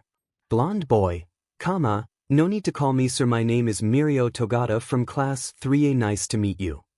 Cyan girl, my name is 𝗎𝗎𝗎𝗧𝗏 and that shy egg over there is 𝗵𝗃𝗵𝗃𝗍, nice to meet you Oswell. The boy named Tamaki nodded but said nothing. Izuku, my name is Izuku Jackson, it was nice to meet you guys, hope to see you around and thanks again. 𝗵𝗲𝗀, no problem, now go, believe me you don't want to make Aizawa-sensei wait. Izuku run off towards class 1A, he found it and saw a giant door. Izuku, probably mutation quirks. As he reached for the doorknob to open the door, he could hear yelling inside and he sighed knowing they are already there. He opened the door to see the Ida guy scolding Katsuki and Katsumi for having their feet on the table. By Katsumi you could see under the skirts, so Izuku did the only reasonable thing. Everyone looked at the door to see Izuku standing in the door holding his hands before his eyes. Izuku, if you don't want everyone to see your underwear when they enter the room, I suggest you take your feet down. Katsumi did that, immediately blushing a little bit but still looking mad. Izuku, thank you, as he lowered his hand. Then the Ida guy came towards Izuku making weird hand moves. Ida, hello Jackson-sen, it's good to see you again. Izuku, nice to see that you made it. Ida, it's good to see you Oswell, that what you did in the exam was incredible. Izuku, I just did what every hero would do. Ida, yeah but you didn't. He was interrupted. Oh, you are that water guy from the exam. Izuku, water guy. He turned around to see the brown-haired bop-cut girl from the exam. Izuku, it's you, what is your name? Ochako Uraraka, nice to meet you, but what is your name? Izuku, I am Izuku Jackson, nice to see that you made it. Uraraka, thanks, but how you destroyed that 0-pointer was awesome with your water. Izuku, that was nothing. Izuku saw something moving behind Uraraka. He looked past Uraraka. Uraraka, following his eyes, turned around and looked down to see a yellow caterpillar. The caterpillar turned around to reveal Aizawa Shota. Aizawa, if you are here to make friends, leave, this here is the hero course. He said. He took a juice bag out of his sleeping bag and drank from it. Everyone moved to their seats and then Aizawa got out of his bag and said, Aizawa, it took you all a minute to shut up, we need to work on that. Now everyone put this on and meet me outside. Everyone took a gym suit and went towards the changing rooms. As Izuku was changing, he felt everyone staring at him. He turned around. Izuku, what? Red-haired boy. Bro, where did you get all these scars? He pointed at Izuku's scars that were across his body. One, just imagine the eye scar. Izuku, accident. He lied. Red-haired boy, what kind of? He was interrupted. Ida, stop, question him about it. It's obvious that he didn't want to talk about it. Everyone went back to put on their gym suit, with Izuku being the first finished. Aizawa, I see you are first. Izuku, yeah, Aizawa, how does it go until now? Izuku, good, I would say no one of them tried to talk to me until now. Aizawa, good. They waited another 5 minutes until everyone came. Aizawa, you are 5 minutes too late, you need to be more rational. Jackson here was on time. Everyone looked at Izuku as Aizawa continued. Aizawa, we are gonna make a quirk assessment test. Kaminari, a quirk test. Uraraka sad, but orientation, we gonna miss it. Aizawa, as future heroes we don't have time for such useless ceremony. Now Bakugu, how far could you throw in middle school? Katsuki, around 75-inch. Aizawa, good, now use your quirk and don't hold back. Katsuki smirking, you asked for it. Katsuki went in the circle and threw the ball with a explosion. Katsuki, Izuku thoughts, no surprise there. Aizawa, now that's how UA will be pushing you the next 3 years. He showed the screen of the device and it showed 705.3 meters. Kaminari, wow, over 700 meter. Mina, now that looks like fun. Izuku, oh no, she pushed the Aizawa button. Aizawa, it looks like fun, okay, then last place will be expelled. Everyone, what? 𝗬𝗏𝗧𝗵𝗲, but we just came here, that isn't fair. 𝐈𝐧𝐿 wanted to say something but was interrupted by Izuku. 𝗧𝗵𝗲, the world isn't fair. It wasn't fair in the past, nor will it be fair in the future. Natural disasters, wars, power-hungry villains, quirkless treatment, all those things are unfair. Heroes are here to fight the unfairness. Now, if you really want to be a hero, then this test should give you the push to give everything. Izuku could see certain 5 people flinch at the mention of quirkless treatment. 𝗧𝗵𝗲, couldn't have said it better myself, Jackson. Now let's continue. After the test, Izuku dominated nearly in every test, only the side jump test where he was beaten by a guy with grapes' hair and the grip test where he was beaten by a guy with 6 arms. Then it was his turn to throw the ball. 𝗧𝗵𝗲, now Jackson, how far could you throw a ball in middle school? Izuku, around 60 or 80 inch. 𝗧𝗵𝗲, very vague. Okay, now go in the circle and throw the ball with everything you have. Izuku took the ball from 𝗧𝗏 and got into the circle. He got into a throwing position. He then made a tornado around the ball and threw it, and let's say it flew. 𝗧𝗏 looked at his device until it did a beep sound and then showed it to the class. 567 meters, everyone. Come on. 567 meters. Bakugo was fuming with anger because his score was broken.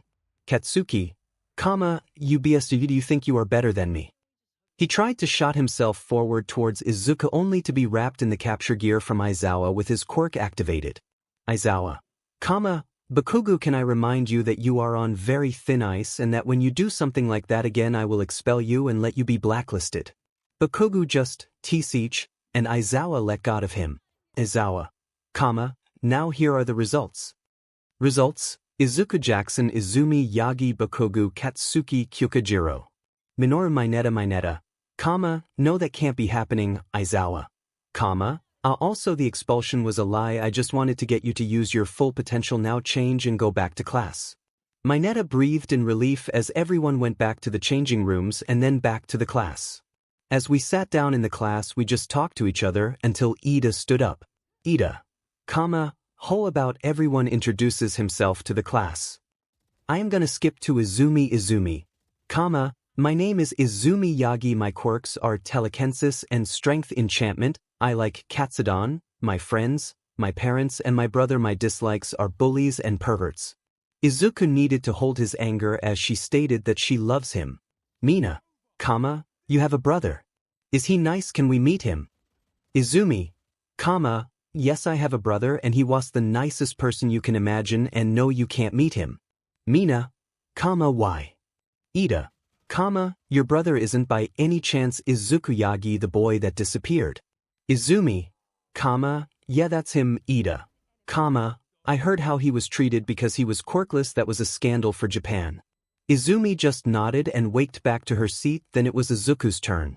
Izuku, hi, my name is Izuku Jackson. My quirk is water manipulation. I like blueberry cake. My friends, family, my little sister Estelle and my big brother Percy. My dislikes are bullies, arrogant people, perverts and titans, but I can't say that. And reading. Ida, why do you dislike reading? Izuku, I have dyslexia. Ida, oh sorry, Izuku, no problem, you didn't know. Kaminari, wait, you said your quirk was water manipulation, but how did you made that tornado earlier to throw the ball? Izuku, I used the water particles in the air. Ida, your water manipulation can do that. It must be a really high-ranked one then. Katsuki, it's pro baby, just air ranked one. Izuku, it's DG ranked. That shocked everyone in the classroom, even Katsuki, only exception Momo. Izumi, DG ranked. Ida, but DG ranks are extremely rare. The most of them are in the UO. Wait. Izuku, yeah, I am from the USA, as you can get from my last name. We talked a little longer until the bell rang. We took our syllabuses and went home. I got on my bike and drove home. I parked up, went into my apartment and 𝐼𝐴's mom to tell her how my day went. I then cooked dinner and went to bed ready for the next day. We can see Izuku sit in class talking to his classmates. Kirishima, Jackson, from where are you exactly? In the USA. Izuku, New York. Mina, While really I always wanted to go there, how is it there? Izuku, loud and many people and to many cars. Ida, I can imagine New York must be a busy city. Izuku, it's a city that never sleeps.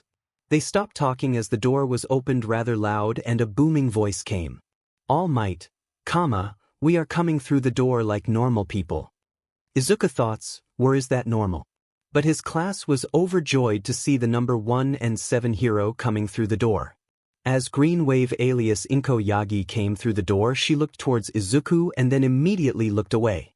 Izuku thoughts, please don't tell me she has a guess or something. Green Wave, we are your teachers for the most important subject in this school. All Might, the heroic class. And today we are doing.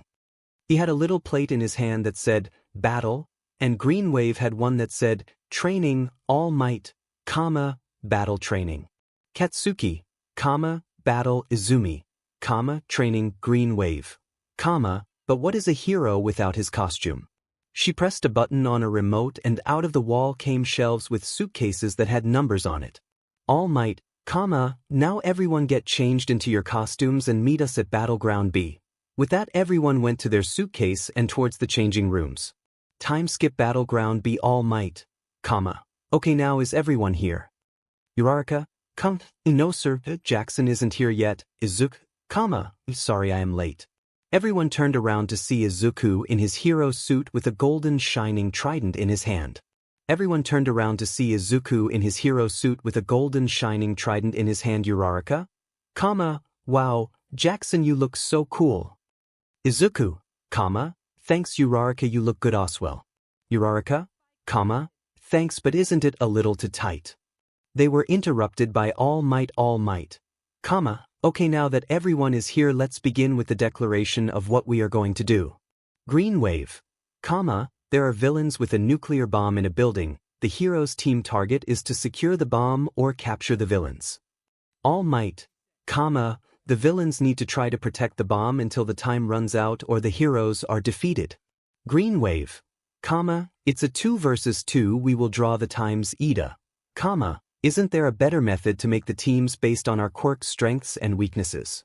Izuku, out on the field you can't decide who are you going with heroes that are around will join you so it's always random or you have a planned team for an attack on the villains. All Might, you are right young Jackson on the field you have to team up randomly to save the day. Ida, oh my apologies and thanks Jackson-san. Izuku, you are welcome. Green Wave, are there any more questions?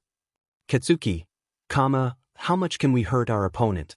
Uraraka, are we going to be expelled if we fail? And so on.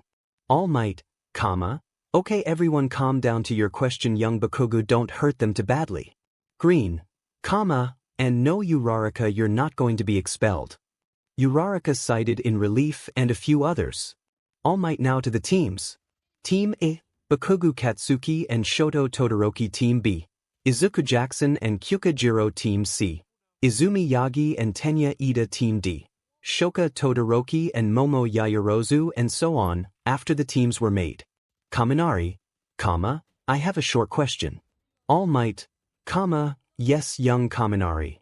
Kaminari, why are those 2 allowed to wear weapons?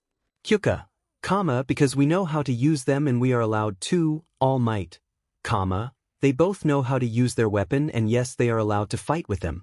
Green Wave, now for the first round is going to be Villain Team A versus Hero Team B, Izuku and Kyoka in thoughts, knew it, All Might, now please villains enter the building you have 5 minutes to set up the bomb and heroes wait before the door and make a plan. Katsuki and Shoto went into the building while Kyoka and Izuku waited outside. Kyoka, do you have a plan? Izuku, yes Todoroki is probably going to freeze the whole building giving me ammunition as for Bakugo he will come directly after us in an attempt to attack us so I will handle Bakugo and you got to Todoroki. Kyoka, sounds like a good plan but how do you know Todoroki is going to? She was interrupted. All Might, begin. And like on commando the entire building was engulfed in ice. Kyoka, okay I don't ask. Izuku, that guy is too predictable, come on. They both entered the building, weapons out. Izuku was on guard because he knew that Bakugo was a hothead and so full of himself that he would directly charge into battle. As he thought that he could hear explosions coming near very fast, Izuku hold Kyoka putted up a guard while Izuku held his trident like a baseball bat. What confused Jiro, but as soon as 𝗧𝗪𝗏 came around the corner, 𝗧𝗪𝗏, smack, Izuku swung his trident like bat and hit Bakugo with it directly in his guts, sending him flying backwards. In the monitor room, Kaminari, ouch, that must hurt. 𝗧𝗪𝗏 spilled up some saliva and landed with a loud thud on the ground. As for Izuku, go now, I will take care of that guy. Kyoka nodded and ran up the stairs, as 𝗧𝗪𝗏 got up looking like he was ready to commit a murder. As for Izuku, he liked seeing 𝗧𝗪𝗏 humiliated. 𝗧𝗪𝗏, 𝗵𝗃, I will blow that smirk of your face. Izuku, if you can reach me. 𝗧𝗪𝗏 exploded himself towards Izuku only to be punched back by a fist of water. Izuku, you know Todoroki literally signed your contract for defeat. 𝗧𝗪𝗏 angry, and why that? Izuku, your quirk works with sweat. In the cold you don't produce that much sweat, and as for me, he gave me a lot of ammunition. 𝗧𝗪𝗏 got wide eyes as he realized in which position he is. Ice is nothing other than frozen water and the entire building is engulfed in it, meaning Izuku could summon a water fist out of any wall in the building. That was bad for him. 𝗧𝗪𝗏, but I will still win because I'm going to be the next #1 and I'm even gonna 𝗧𝗵. He was again interrupted as he was hit again with a fist of water, and on Izuku's face creeped a evil smile as he thought about an attack. Izuku, corridor of the blows. And then 𝗧𝗪𝗏 was done for it. Out of every ice-covered wall came a water fist and punched him rapidly. He could do nothing to defend himself until a click was heard. 𝗧𝗪𝗏, now you are gonna pay UDMN extra. He pulled on the trigger of his gauntlet. All might over intercom. No young Bakugo that will kill him. 𝗧𝗪𝗏, not if he dodges. 𝗧𝗪𝗏 pulled the trigger out and nothing came, and 𝗧𝗪𝗏's face turned from an evil smirk into a shocked and disbelieved face. Izuku, you know you are stupider than you look, so I gonna repeat myself. I can control any sort of water, and sweat is nothing else than water, even if it's nitroglycerin. 𝗧𝗪𝗏, he stormed at Izuku, dodging the water fists as good as he could. He tried to attack Izuku with a right hook only to be blocked by Izuku's trident. Before 𝗧𝗪𝗏 could recover, he was punched in the guts from Izuku. He stumbled backwards only to get another punch in the face and a kick to the side. He fell to the ground, and he tried to get up. He was met with a trident pointed at his throat. Izuku stood over him with a smirk. He then commanded some water to pin 𝗧𝗪𝗏 down as he took out the capture gear and wrapped it around 𝗧𝗪𝗏. All might, young Bakugo has been captured. Izuku walked away from 𝗧𝗪𝗏 and up the stairs only to hear, all might, young Todoroki is KO, hero team wins. Izuku walked back to 𝗧𝗪𝗏 and freed him from his ropes. 𝗧𝗪𝗏 got up angry and walked out, not even giving Izuku a second glance. Izuku waited for Kyoka as she came down the stairs dragging behind Hia unconscious Shoto. Izuku saw the little smile on her face. Izuku, had fun. Kyoka, oh, you don't know. Shot was brought to Recovery Girl and the other three went back to the monitor room. As they entered the door, everyone's eyes were on Izuku and Kyoka. Izuku and Kyoka, what? Kaminari, what you literally destroyed them. Kirishima, yeah, especially you. He pointed at Kyoka. Izuku, what did you do? Kyoka, kicked him around the wall like a ball. Izuku, oh, thoughts, not to myself, don't mess with Kyoka, all might, now can tell me someone who the MVP of this battle is. Momo, that would be Jackson-san, sir. He made their plan and executed it. He defeated Bakugo without knocking him out and no damage to the building using the ice Todoroki made to his advantage. While Bakugo simple wanted to beat him, leaving his partner alone, knowing that he goes up against two people that are both experienced and skilled in hand-to-hand combat with weapons to back that up, he also did without thinking risked the safety if everyone in the building, even his own teammate as he tried to use explosion that has the strength of a modern missile if that would be a real-life scenario. He also could have alerted other heroes that heard the explosion, meaning he would have helped the heroes indirectly. As for Jiro, she just beat the absolute excuse my language SHT out of Todoroki. Even so, she could have touched the bomb without beating up that bad. All Might, you are absolute right, young Yaoyorozu, there is nothing else to add. Thoughts, Dimon, she knows a lot, green wave. Now let's continue. Everyone had his turn with Izumi, Katsumi and Shoko winning their battle, what made Katsuki even angrier. After the training, everyone went back to class for the English lesson from Present Mike, with Izuku literally destroying every question Present Mike asked. Hey, he lived in the USA for 4 years, his English has not even an accent anymore. After that they went home. Izuku called Percy to tell him how he humiliated Bakugo on their first battler training, to which Percy said, Percy, you know that is kind of unfair against your classmates. Izuku, why? Percy, you are a war veteran, you have more battle experience than any one of them. Izuku, true. With Jiro was in thoughts as she walked home. She could be wrong, but she is pretty sure she felt that Aizawa and Izuku both are demigods. She decided to ask them tomorrow. Today, she had to do a little task her dad gave her. Izuku was now over a week in UA. In that time, he made a lot of new friends. They would ask him often how it is in New York or America overall. Izuku, I even told them about camp. Of course, I let out that everyone there is a demigod, of course, or that we fly on Pegasus or have lava walls and so on. They also asked me if I knew some other DG-ranked Quirk users, to which I said yes, I mean the whole camp is filled with them. Author, hey, stop breaking the fourth wall. Izuku, sorry author. Back to the story. They were sitting in class as Aizawa came into the room, everyone quite down and sat in their seats. Aizawa went to his table and said, Aizawa, today is going to be an important day for the rest of your school career. Kaminari thoughts, it's gonna be a test, man. Aizawa, you need to pick a class president. I don't care how you do it, just get it over with before lunch. Aizawa got into his yellow sleeping bag and laid down sleeping. Izuku thoughts, typical son of Hypnos. The entire class started screaming, everyone picking themselves for class president exception a few chosen one.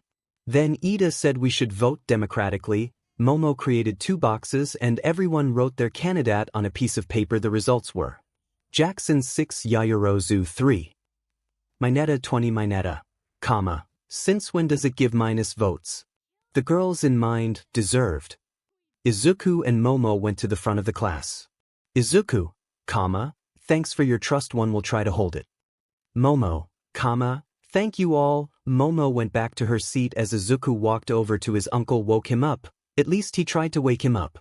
Izuku, oh gods, Yaoyorozu, can you make coffee? Momo, no, I can't make eatable things. She never did in anime or manga, so yeah. Izuku, Aizawa-sensei, Present Mike stole your coffee machine. Aizawa, Zashi, don't you dare. The entire class, that worked. Izuku went back to his place as Aizawa stood up.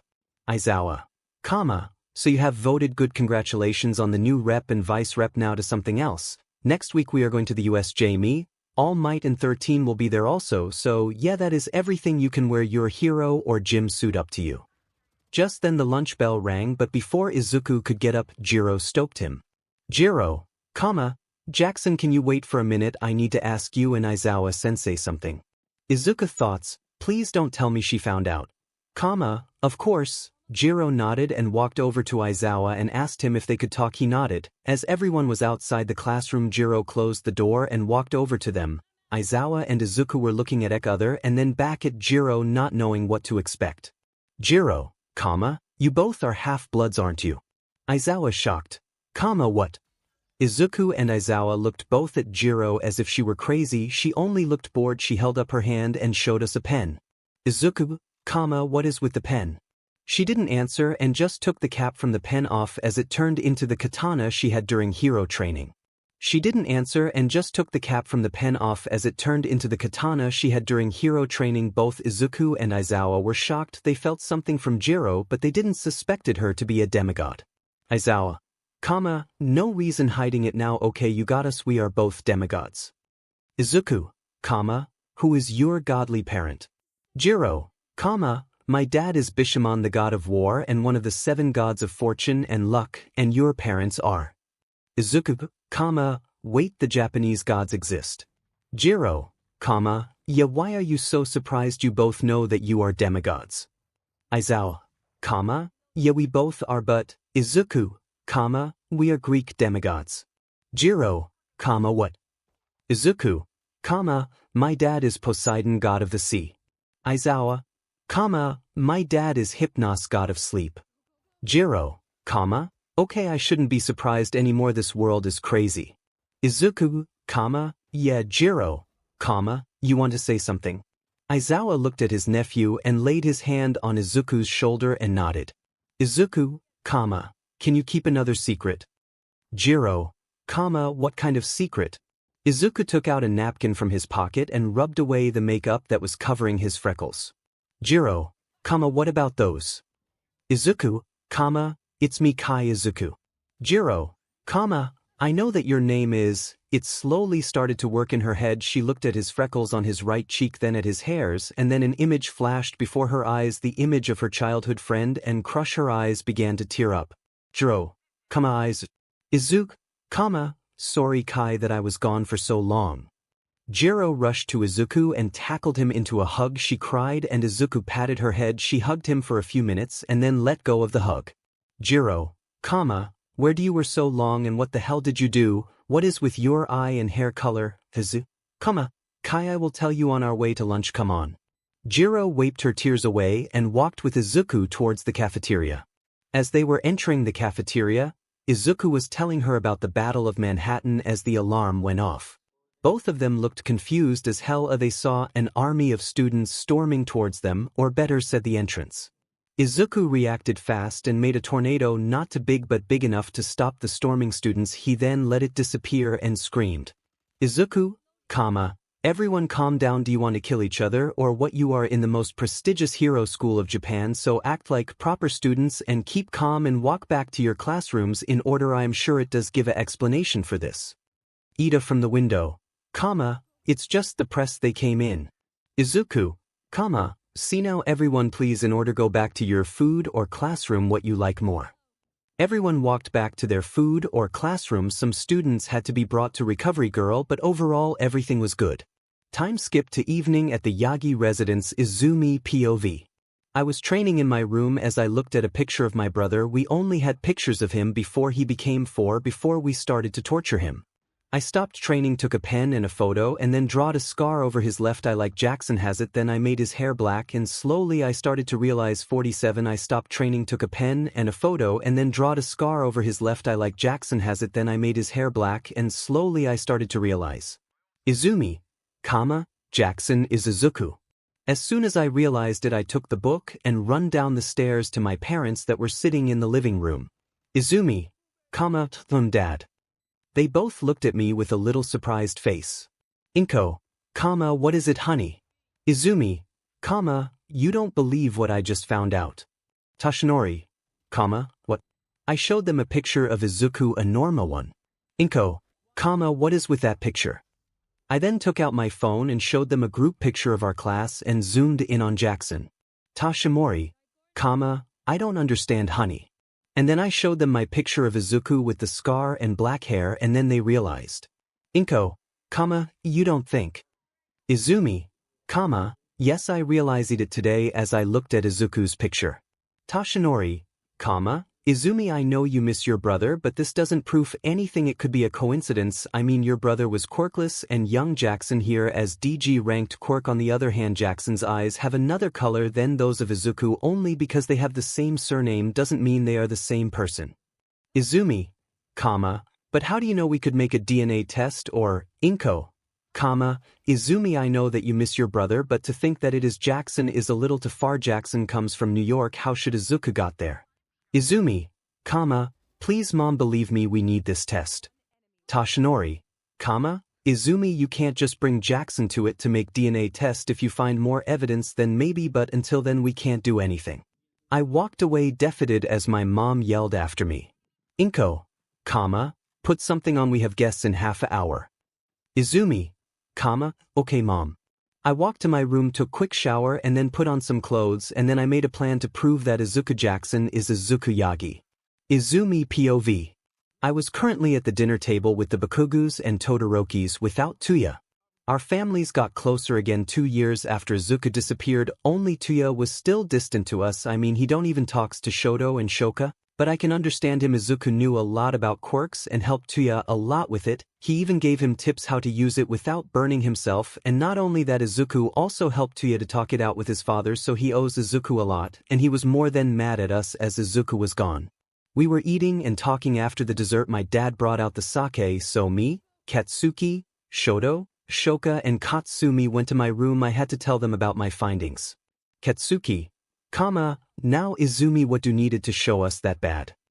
Izumi, I found something interesting. Katsumi, what is it? I got a picture of Izuku and then showed them a picture of Jackson. At first they were confused until Shoka catched on. Shoka, you think Jackson is Aizu? Izumi, yeah. They looked at the pictures again and then Shoto spoke up. Shoto, Izumi, that is crazy. Jackson can't be Izuku. Only because they have the same first name doesn't mean they are the same person. I mean, Izuku isn't a rare name. Alone in Mizudafu are probably 1,000 people with the name Izuku. Also, Izuku was quirkless and Jackson has a DG quirk. Katsumi, I am with Shoto. I mean, okay, they look much alike, but Izuku's hair were green with black highlights and his eyes were dark green. Jackson's hair is pitch black and he has weird cyan-colored eyes. It's aquamarine. He also has no freckles. How did you came to such a conclusion? Izumi, his scar over his left eye was the first hint. The scar is there where I gave him that bloody wound. Katsuki, and the second was when he stopped my quirk by the entrance exam. He controlled the sweat on my hands even before I could throw an explosion at him, as if he knew how my quirk worked even before I used it. Izumi, exactly. Shoto, Katsumi and Shoka looked at Katsuki as he said that. Then Shoto took both pictures and looked at them closer. Shoto, he has no freckles. He could be wearing makeup to cover them, his eyes could be colored contact lenses, and he could have dyed his hair. Katsumi, are you three crazy? Even if he looks like Izuku, the main difference is that Izuku had no quirk and Jackson's quirk is extremely powerful. Izumi got out her phone and showed them an article about DG quirks. Izumi, in this article is everything described. DG quirks manifest very late compared to other quirks. Research shows that DG quirks can't be found through tests, they just manifest. That's why in the USA are several tests when you don't develop a quirk at the age of 4. Scientists also found out that the cases of DG quirks outside of the USA became more. Katsumi realizing, but as Izuku was tested they were manly in the USA, meaning that Japan never make test for DG quirks. Shoka, meaning that Izuku could have been misdiagnosed. Izumi, exactly. Shoto, but we forget one big thing. Izumi, and that is. Shoto, Izuku was pulled underwater. He couldn't have done that to himself, and second, Jackson comes from New York. How the hell should Izuku have gotten there? Izumi, true, but we will find that out as soon as we know if Jackson is Izuku, so everyone on board for Mission Jackson. Katsuki, I am on. If he is really Deku, then I am going to beat the SHT out of him. Katsumi, I am in Oswell. I hope you are right. Izumi. Shoto, you Shoka, me Oswell. No one POV. As those 5 were talking, we zoom to another place in the town. We can see an alleyway and an entrance to a bar. In the bar we could see a man made out of black mist and a pale man that was wearing decapitated hands and was talking to a man over a screen. Shigaraki, everything is ready. All Might will accompany those brats to the 𝐎𝐩𝐽. There we can kill him, and that's not the only thing we found. We also have something very interesting for you. Defo, and that is. Shigaraki, a file of one of those brats. His name is Izuku Jackson and his quirk is water manipulation. Defo, I had hundreds of water quirks already. What is so special on that one? Shigaraki, well, his quirk is a DG quirk. He can control water in its smallest form. He even can make tornadoes with it. Defo, a DG quirk. I heard of them, but they are mostly in the US. Good work, 𝗬𝗵𝗲 𝗔𝗂𝐺 quirk is a very rare find and I never had one in my collection. The man in the screen began to laugh, thinking that he could get a very powerful quirk that could even beat one for all alone. But what he couldn't know was that you can't steal godly BLD. It was Monday and today was the day Class 1A would go to the USJ. Izumi and her gang are trying to find more clues to reveal that Izuku Jackson is Izuku Yagi, but they are doing a bad job. As they got into class this morning, they sat at their seats, and then as Izuku walked into the classroom they stared at him without themselves noticing, but he did, and he knew immediately what they were thinking. He was currently talking with Ida and played like he didn't realize the staring. 𝗬𝗏𝗃, are you going to bring your trident? Izuku, of course it's part of my costume. Izumi, who taught you how to fight with a trident? Izuku turned to Izumi. Izuku, well, it's not hard to learn. A trident is basically a spear only with 3 peaks instead of 1. It also has a few advantages over a spear but also a disadvantage, so I teached OT myself with a little help from a friend. Kirishima, what is the disadvantage? Izuku, the head of the trident is heavier than from a spear. That's a little of a disadvantage, but it isn't major when you know how to fight with it. Kaminari was about to ask a question when Aizawa opened the door and everyone run to their seats and shut their mouths. Aizawa, morning class, today we are doing rescue training at the USJ. Please go to the buses, it's open to you if you want to wear your hero suit or gym suit. We meet in 10 minutes by the bus. Aizawa walked out the classroom and everyone run to the changing rooms. 10 minutes later everyone was at he bus. Ida, we should do a Izuku, Ida, it's not that type of bus. They went inside the bus and Ida realized that he nearly embarrassed himself. As they were driving, Tsuyu, who sat beside Izuku, started to talk to him. Tsuyu, Jackson-san, can I ask a question? Izuku, what is it, Azui? Tsuyu, please call me Tsu, but I wanted to ask you something. I am normally really blunt, so I hope you don't mind, Karo. Izuku, no problem, what do you want to know? Tsu, how did you get that scar over your left eye? Izuku told her the same lie he told Kirishima, an accident. Tsu, what kind of accident?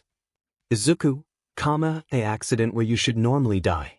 That answer shoot tear up and the rest of the class looked around. They all had the same thought, what the hell did he went through? Izuku could tell from their faces what they think and got a little smirk on his face. Man, he would like to see their reaction if they find out he is a real demigod and that the gods are real. Would be funny to see that. The only 2 persons in the bus who knew what happened to him were Jiro and Aizawa, and they had the same thought as Izuku. Then the bus came to a stop. Aizawa stood up and said, Aizawa, everyone, we are here, get out of the bus. Everyone walked out the bus and are met with a person in a space suit. Uraraka immediately began fangirling. Uraraka, oh my god, it's 13, she is my favorite hero.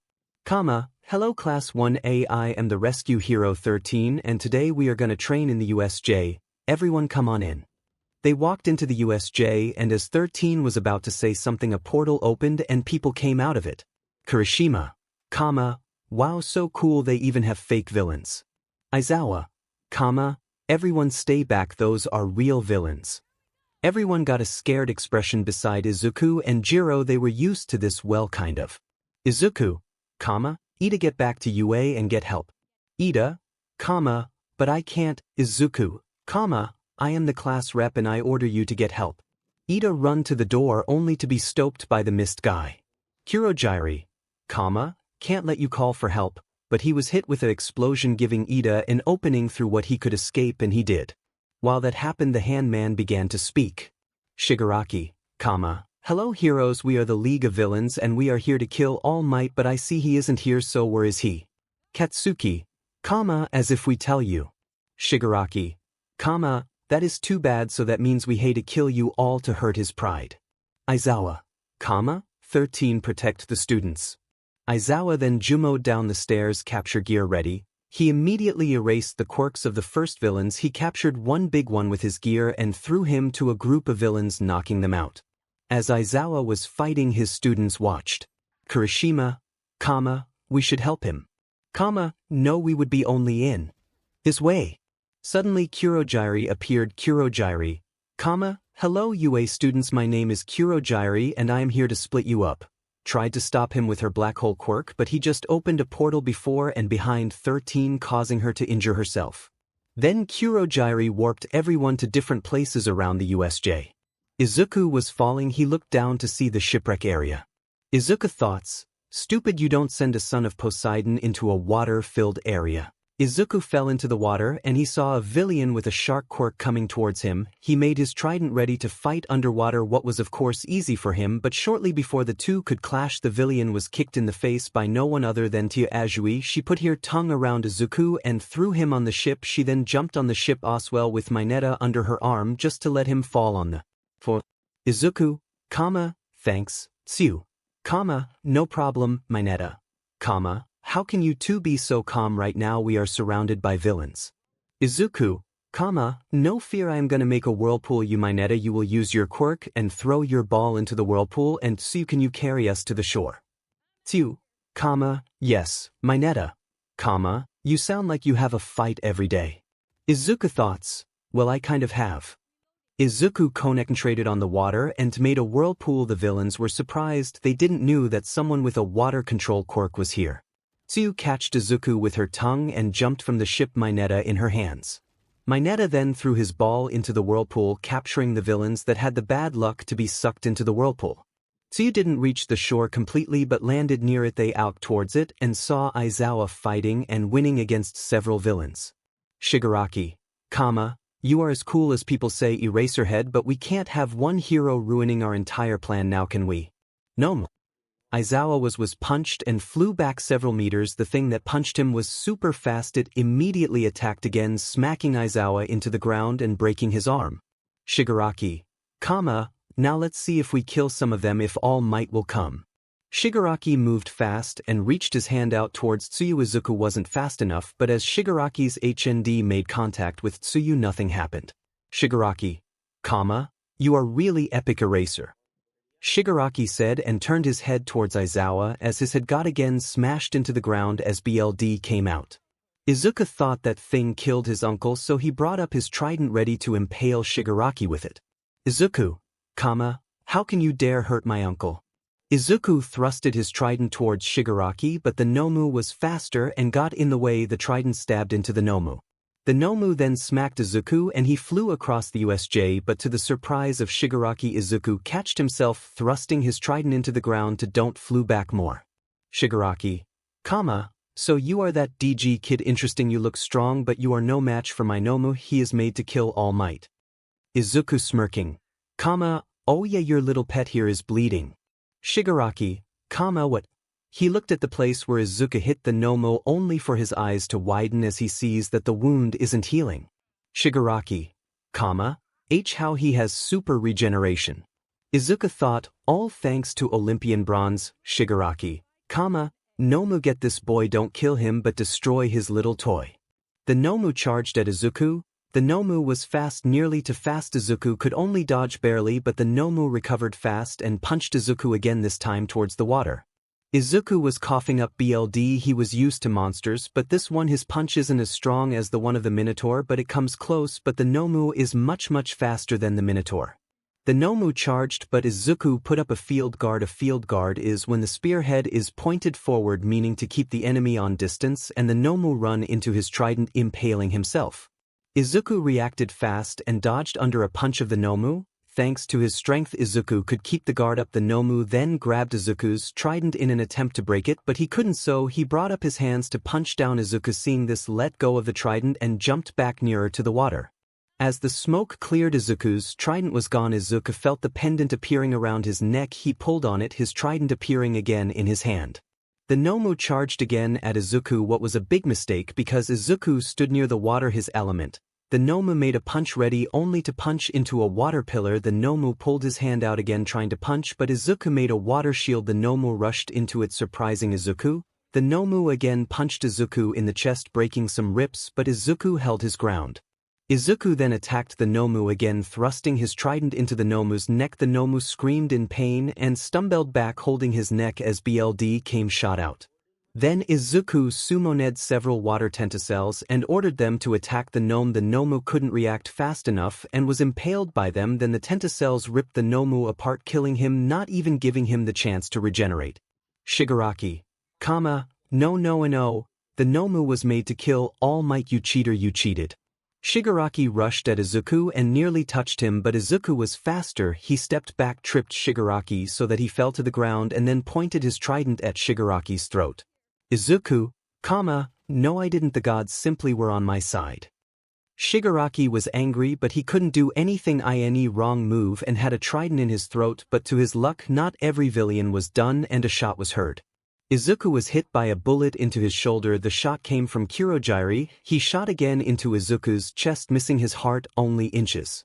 Kurogyri was ready to shoot again, but then the doors to the USJ was brought down and someone screamed, "All Might, fear not, for because I am here."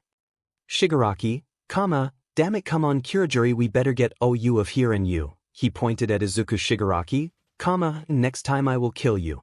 They then went into the portal and they were gone. Izuku was holding his chest from where the bullet hit. Then the staff came through the door led by Ida. As they saw Aizawa lying on the ground bloodied and Izuku with 2 shot wounds, they freaked out. Izuku's friend run towards him. Jiro, Izuku. Uraraka, Jackson. Ida, Jackson-san. Jackson. Ida reached Izuku first, catching him before he could fall to the floor. Ida laid Izuku on the floor, trying to keep him awake. Ida, Jackson, keep your eyes open, don't close them. Izuku, just a second. Ida, no, keep them open. All Might, young Jackson. All Might reached them. He carefully picked up Izuku and then rushed towards an ambulance. The ambulance began their work immediately and brought the 2 wounded to the hospital. Naomasa went to the students that were worried for their teacher and friend. "So you crying, Sir, are Jackson and Mr. Aizawa gonna be okay?" Naomasa, they are in good hands. I am sure they will be fine. I know it's difficult for you right now, but could you try to answer some of my questions? They all nodded and tried their best to answer the questions, all beside Izumi. She was deep in thoughts. She then turned to her friends and said, "Izumi, Jackson is Izuku. I heard him referring to Uncle Zawa as uncle. It has to be him." All her friends nodded with Katsumi saying, "Katsumi, they are gonna make a BLD test as soon as they are in the hospital, then we can 100% sure." Izumi, yeah, Jiro, who heard all of this, was nervous. She knew that Izuku would be exposed soon, and she couldn't do anything to prevent the coming chaos. No one POV. We can see the Jackson family with Annabeth sitting around a table talking and laughing while Percy was playing with Estelle. Estelle, Percy, when will Isa come back? Percy, he will come again this summer. Estelle, I want him here now. There is no one else that knows how to sing. Paul, hearing this, you break my heart. Estelle running over hugging her dad, sorry dad, but it's true, you can't sing. Percy, burned. Sally smacks her son on the back of his head. She was about to say something to don't learn Estelle bad things, but then her phone rang. She took her phone out and looked at it. It was Izuku calling. Sally, hey Izu, everything okay? But she didn't heard the voice of her adoptive son, but from a man with a very strong accent. Vlad King, is this Sally Jackson, mother of Izuku Jackson? Sally, yeah, who are you? Why do you have Izuku's phone? As everyone heard what Sally said, they tensed up, all but Estelle. She couldn't understand why everyone went quiet all of a sudden. Vlad King, I am the pro hero Vlad King. I am a teacher in UA, the school your son is visiting. Sally, a pro hero, then why do you have Isa's phone? Did something happen? Now everyone became worried beside Estelle, but she realized that something bad was going on and she didn't like it. Vlad King, there was a villain attack at school and your son got badly injured. After hearing this, Sally got big eyes and screamed. Sally, what? Is he okay? Vlad King, he is alive. He just came out from his surgery. Sally, surgery. Everyone in the room now was extremely worried, even Estelle, as she finally understood that something was going on with Izuku. Vlad King, He is over the mountain but is still sleeping. Sally couldn't say a word anymore, she was shocked. Paul gave Estelle to Annabeth and went over to his wife to take the phone and gave it to Percy so he could comfort his wife. 𝗵𝘃𝗲, Percy, sorry my mother can't speak right now, can you tell me what happened to my brother that he needed a surgery? 𝗵𝘃𝗲, he was shot 2 times and had a heavy concussion and a few broken ribs. He also overused his quirk. He has not enough energy for being helped by Recovery Girl or other healers. Percy, no problem, 2 friends of us are in Japan, I will call them, they will come with something that can help Izuku.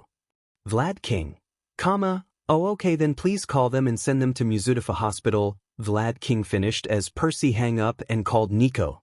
Nico, Percy, what do you want? He said, annoyed. Percy, Nico is Will with you. Nico, yeah why? Percy, you need to go to Japan, take some ambrosia and nectar with you, you have to go to 𝗵𝘃𝗲 hospital. Nico, wait Percy, what is going on? Percy, Izuku's class got attacked and he has injured me and the others will follow but you and will need to go now.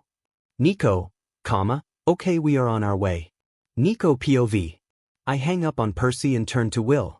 Nico, we need to go to Japan now, the others will come to take some ambrosia and nectar, we need to go. Well, what why? Nico, Izuku's school got attacked and he is badly injured and he overused his powers, come on we have to go. Will immediately run around and grab those things, he then run to me and I shadow traveled us to Japan. I teleported us before the doors of the hospital where Izuku was. People looked at us surprised but we didn't cared as we run inside to the reception. Will, sorry but we need to know where Izuku Jackson is. The receptionist was a little startled as we'll talk to her in English and not Japanese, but she recovered fast and answered. Receptionist, he is on the 4th floor, room 213. Nico, thanks. I grabbed Will by his hand and we run towards the elevators. We got in and went to the 4th floor. We searched for room 213. We found it and went inside and we saw Izuku lay in a bed and beside it stood a rat-like thing.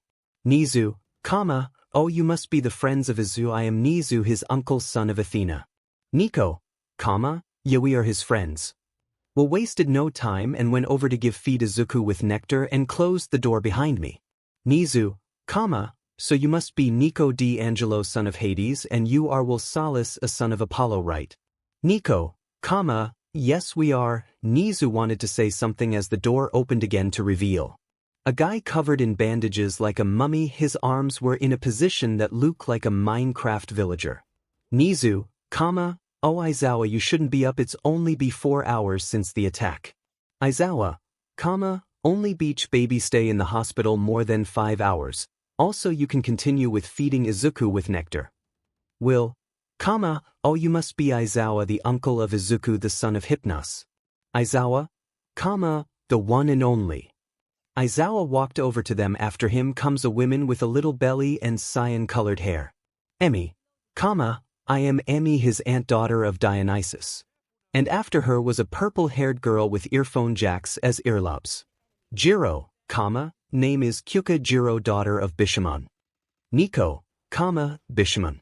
Jiro, Japanese god of war. Nico, great more gods. Jiro just shrugged and walked over. We sat there talking still with a sleeping Izuku, but he will wake up soon. We waited for him to wake up until Aizawa's phone got a message. He couldn't take it or read it, so his wife did it, and as she did her face turned into an angered scowl. No one POV. Emi, Nizu, Shota, we have a problem. Nizu, what is it? Emi shows the phone to Nizu and Nizu went from 0 to 100 very fast. Nizu, how dare they? Aizawa, what's going on? Nizu tried to calm down and explain. Izumi's gang convinced Toshinori that Izuku here is Izuku Yagi, and Toshinori convinced Naomasa to make a BLD test with the BLD from Izuku. Aizawa angry. What? That is an illegal DNA test, they can't, so that without Sally's and giving. Nizu, well they are on their way here, so the best is that Izuku gets out of here or it comes to a drama. Nizu turned to Will and Nico. Could you please take Izuku to his apartment? I will write the release papers for him, so there should be no problem. Nico, what happened? 𝗎𝗎 explains to 𝗎𝗏𝗎𝗏, 𝗵𝗃𝗲 𝗧𝗏. Nobody understood what he said. 𝗎𝗎, go now, they will be here soon. 𝗎𝗏, of course, Jiro, can I come with you? Will, sure, we can't leave his girlfriend behind. Jiro, we were not dating. Will laughed a little bit. 𝗎𝗏 then lifted Izuku but needed help from Will to do it. As they were ready, all four of them vanished. The three of them were about to leave the room as the door was opened by 𝗏𝗏 and Toshinori. They must have run here because they were out of breath. 𝗏𝗏, where is my baby?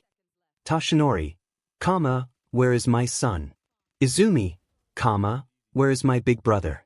They all said at the same time. They rushed into the room only to see Aizawa, Emi and 𝗎𝗎 but no Izuku. 𝗏𝗏, where is my baby? Even with his eyes covered, Aizawa could tell that his wife Emi was angry, no more than angry, so he gave her a little kick because he couldn't use his arms to give her a signal to keep her cool. 𝗎𝗎, we don't know, we went here but he was already gone. Toshinori, we need to find him. 𝗎𝗎, you know where he lives, you have his address. 𝗎𝗎, yes I do. 𝗎𝗎 thoughts, God damn it, I forgot those. Tuya was happy to hear that Izuku was alive, but his mood changed as he heard 𝗏𝗏 call Izuku her baby boy. Tuya not loud enough for them to hear. He is not your baby, you. Bish. Nobody heard it besides his mother Rei and his bro the Natsuo. Rei, calm down Tuya, I know they make you angry. Natsuo, Izuku probably run away as soon as he heard that they found out. Tuya, I would too. 𝗎𝗓, you know that DNA test was illegal, right? Izumi, we had enough clues that it was him. The last clue he gave us himself, as he called Uncle Aizawa here uncle during the fight. Aizawa thoughts, Izuku, you need to watch your mouth, still as soon as his guardian hears about this you are in trouble, in more trouble than you can imagine. Izumi gulped at that, and so did the rest of her gang. Toshinori, please 𝗎𝗎, we must go to UA. In his files is definitely the address where he lives. 𝗎𝗎, yes it does, but I won't show you, he just escaped death's hand and he should rest for now, you will see him in 2 days at school. 𝗏𝗏, but 𝗎𝗎, no, but you know what you did to him, so you have no right to know where he lives. 𝗎𝗎 showed his fangs, what is never good. He then walked past them out the door followed by Aizawa and Emi. Emi was looking at 𝗏𝗏 with a glare that said, do something stupid and I will rip your head off. 𝗬𝗏 to Izuku's apartment. Jiro POV. I was sitting on the couch with 𝗎𝗏 and Will and we were talking until someone knocked on the door. I stood up to open it only to get the shock of my life as I see Izuku walking towards it. Jiro, since when are you awake? Izuku, as someone knocked on the door. Will tried to stop Izuku but it was too late. Izuku opened the door and was immediately tackled into a hug by 9 people. Izuku, guys, I can't breath. They let go of him and Will got over and dragged Izuku back to the couch. He went to his bag and got out some tape. 𝗎𝗏, I don't think you need to tape him to the couch. Will nodded, but he still had the tape in his hand. If Izuku should try to stand up after the 9 people saw me and looked at me and then at 𝗎𝗏. 𝗎𝗏 just nodded towards me and I got the hint. Jiro, hey, my name is Kyoka Jiro, daughter of 𝗵𝗃𝗲, Japanese god of war. Percy, why I am not surprised that there are more. Annabeth, maybe because we fought together with Egyptian magicians. Oh, and not to forget my cousin Magnus is a warrior in Valhalla, so yeah, that's probably why. Percy, I am done with this world. Leo, we know we are too. Anyway, I am Leo Valdez, son of Hephaestus. Percy, Percy Jackson, son of Poseidon, older brother of Izuku. Annabeth, Annabeth Chase, daughter of Athena. Talia, Talia Grace, daughter of Zeus. Frank, Frank Jing, son of Mars. Hazel, Hazel Levesque, daughter of Pluto. Reina, Reina Avila Ariano Ramirez, daughter of Bologna. Piper, Piper McLean, daughter of Aphrodite. Jason, Jason Grace, son of Jupiter. Izuku, what are you guys doing here? Talia, what do you think, little bro? Annabeth, we had a normal day until we heard that you got shot and you're only in your 3 week here. Izuku, I can't control if someone shoots me. Reina, true but still you scared the 𝐎𝐻𝑡 out of us. Nico, and soon you will be angry and try to kill someone. Reina, why that? Izuku also didn't know what he meant. So Nico explained it and everyone got angry very fast. Talia, really that is illegal, they can't do that without consent of Sally. Nico, they somehow got the police to believe them so they did it. Izuku, that can't be true. Talia went over to Izuku to comfort him and so did Jiro. Percy, they make one step towards him and I am gonna slice them up. Leo, well things will get interesting now. We are in the apartment of Izuku. It has been 2 days since the USJ attack. Izuku recovered pretty good thanks to Will. Izuku's friends stayed at his apartment. They knew about the 2 weeks break before the sports festival, so the plan was to take Izuku with them so he could recover at home. While everyone was still sleeping, Izuku got up and made breakfast for everyone and then baked a blueberry cake. Sally showed him how to make one. Everyone woke up and run over to the food and got a plate. Percy was about to get a slice from the cake but was stopped by Izuku. That one is not for you, Percy. Who then? Izuku, my class. I thought they needed something to calm down. Your is still in the oven. Percy, oh okay then. Izuku ate a plate and then stood up ready to go, but then remembered something. Izuku, can someone come with me? I forgot my bike at school and I can't drive it. Talia, why can't you drive it? Izuku looking at Will, doctor orders. Talia, I will go with you. If they try a move on you, I will throw lightning at them. Izuku smiled that it was a while since he and Talia were alone. They walked the street towards Yue. Izuku had the cake in his hand. As they were walking, he realized something. Izuku, else where are your huntress jacket? Talia, oh yeah, you didn't know I left the hunt about 3 days ago. Izuku, what? Why didn't you said anything? Talia, surprise. Izuku, how did Lady Artemis take it? Talia, at first she was surprised and angry, but as I declared the reason why I want to leave, she understood pretty fast and said that whenever I needed help or want to return to the hunt that I could. I was surprised myself about that. Izuku, so what are you going to do now that you left the hunt? Talia, I don't know, I mean I should be around my 20s now, but well I am still 16 so the doors are still open. Maybe I will go to a hero school myself, who knows. Izuku, would be cool not to be the only one to go to a hero school, but you know then you need to lose your high fear, you know that. Talia, true, but well it wouldn't be bad to lose that. Izuku, true, oh we are here, come on I show you where I parked. They walked to the bike and Talia was surprised to see a Honda Superbike. Talia, wow I didn't expected that 1-inch. Izuku, I know I was shocked too as I got it. Now to the plan. Talia, what plan? Izuku, as soon as you see me leave the school, start the engine and make ready to drive away as soon as I am on the bike, okay? Talia, you sound like you're about to run for your life. Izuku, kind of, well I have to go, I see you later 𝐬𝗓𝗓. Talia, until later Izu. Izuku walked into the school towards his class. To say he was nervous was an understatement. He was scared. But well, for the next 2 weeks he wouldn't see them. So he stood before his classroom and was ready to open the door, and he did to see his uncle already standing there still looking like a mummy. The class was surprised to see Izuku coming to school. Ida, Jackson. You shouldn't be here, you should recover. Izuku, I am okay Ida, no need to worry. Izumi, Izuku. Izumi tried to hug him but he dodged pretty good. The same goes for Katsumi and Shoka. Shoto wasn't even trying to say something and Katsuki was angry because Izuku just dodged a hug from his sister. Katsuki, oh you dim nerd, what the hell?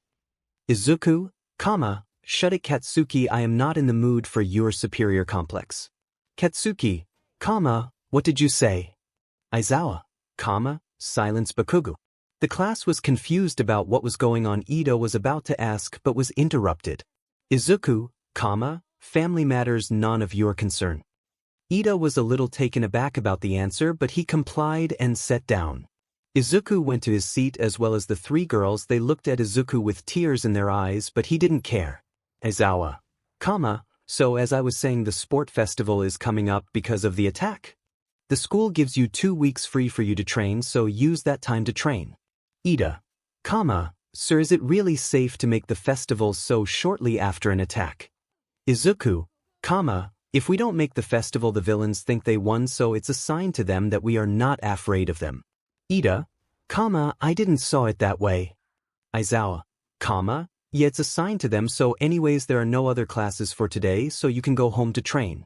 Aizawa left the room and then Izuku stood up. Izuku, I made a cake, does somebody want a slice? The entire class run over to him. Izuku, Momo, could you please create a knife and plates and forks? Momo, I can do that. She did that and everyone enjoyed a slice cake, even Katsuki. That certainly was a surprise. Uraraka, oh, so delicious. Where did you learn to make a cake like that?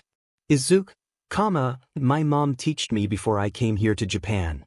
Ida, she certainly knows how to teach baking. Izuku, it's her recipe. They ate the cake until there was only one slice left. Everyone was about to go, but he felt a hand on his shoulder and he was turned around to look into the eyes of his past. Izuku, what do you want? Izumi, we want to apologize for everything. Izuku, if you think a simple apologize could excuse this points at scar and 8 years of neglect and bullying, then you are dead wrong. Shoka, please Izuku, we will try anything, just please forgive us and come back. Izuku, no, there is nothing to forgive and I will not come back. I am finally happy. I have a family that cares for me. I have a brother and a sister. Katsumi, they just like you because of your quirk, please believe us. Izuku, believe you. Can I remind you that we promised a week before the quirk doctor that we treat each other the same equally? What quirk we get? And can you tell me what happened only a week after I was diagnosed quirkless? Izumi, we start. Izuku, you started bullying me, nearly beating me to death several times. Not to forget the day I disappeared, you nearly took out my eye. Well, they did, but thanks to the gods he has a new one. The three girls looked at the ground, tears in their eyes. Katsuki then tried grabbing Izuku by the collar of his uniform, but Izuku catched his hand and started twisting it. Izuku, you dare touch me and I will make sure that you can't use your quirk for the rest of your life. Izuku then let go of his hand and walked towards the door. He opened it only to see people blocking the entrance. Izuku thoughts, great, now I have to deal with that, Minoma, so this is the great class 1A. Izuku, why are you blocking our exit? A guy with purple hair stepped forward. He looked like a mini Aizawa. Shinso, Hitoshi Shinso, I am from general education. I wanted to see the class that survived a villain attack to see. He was interrupted. Izuku, are you by any way related to Aizawa-sensei?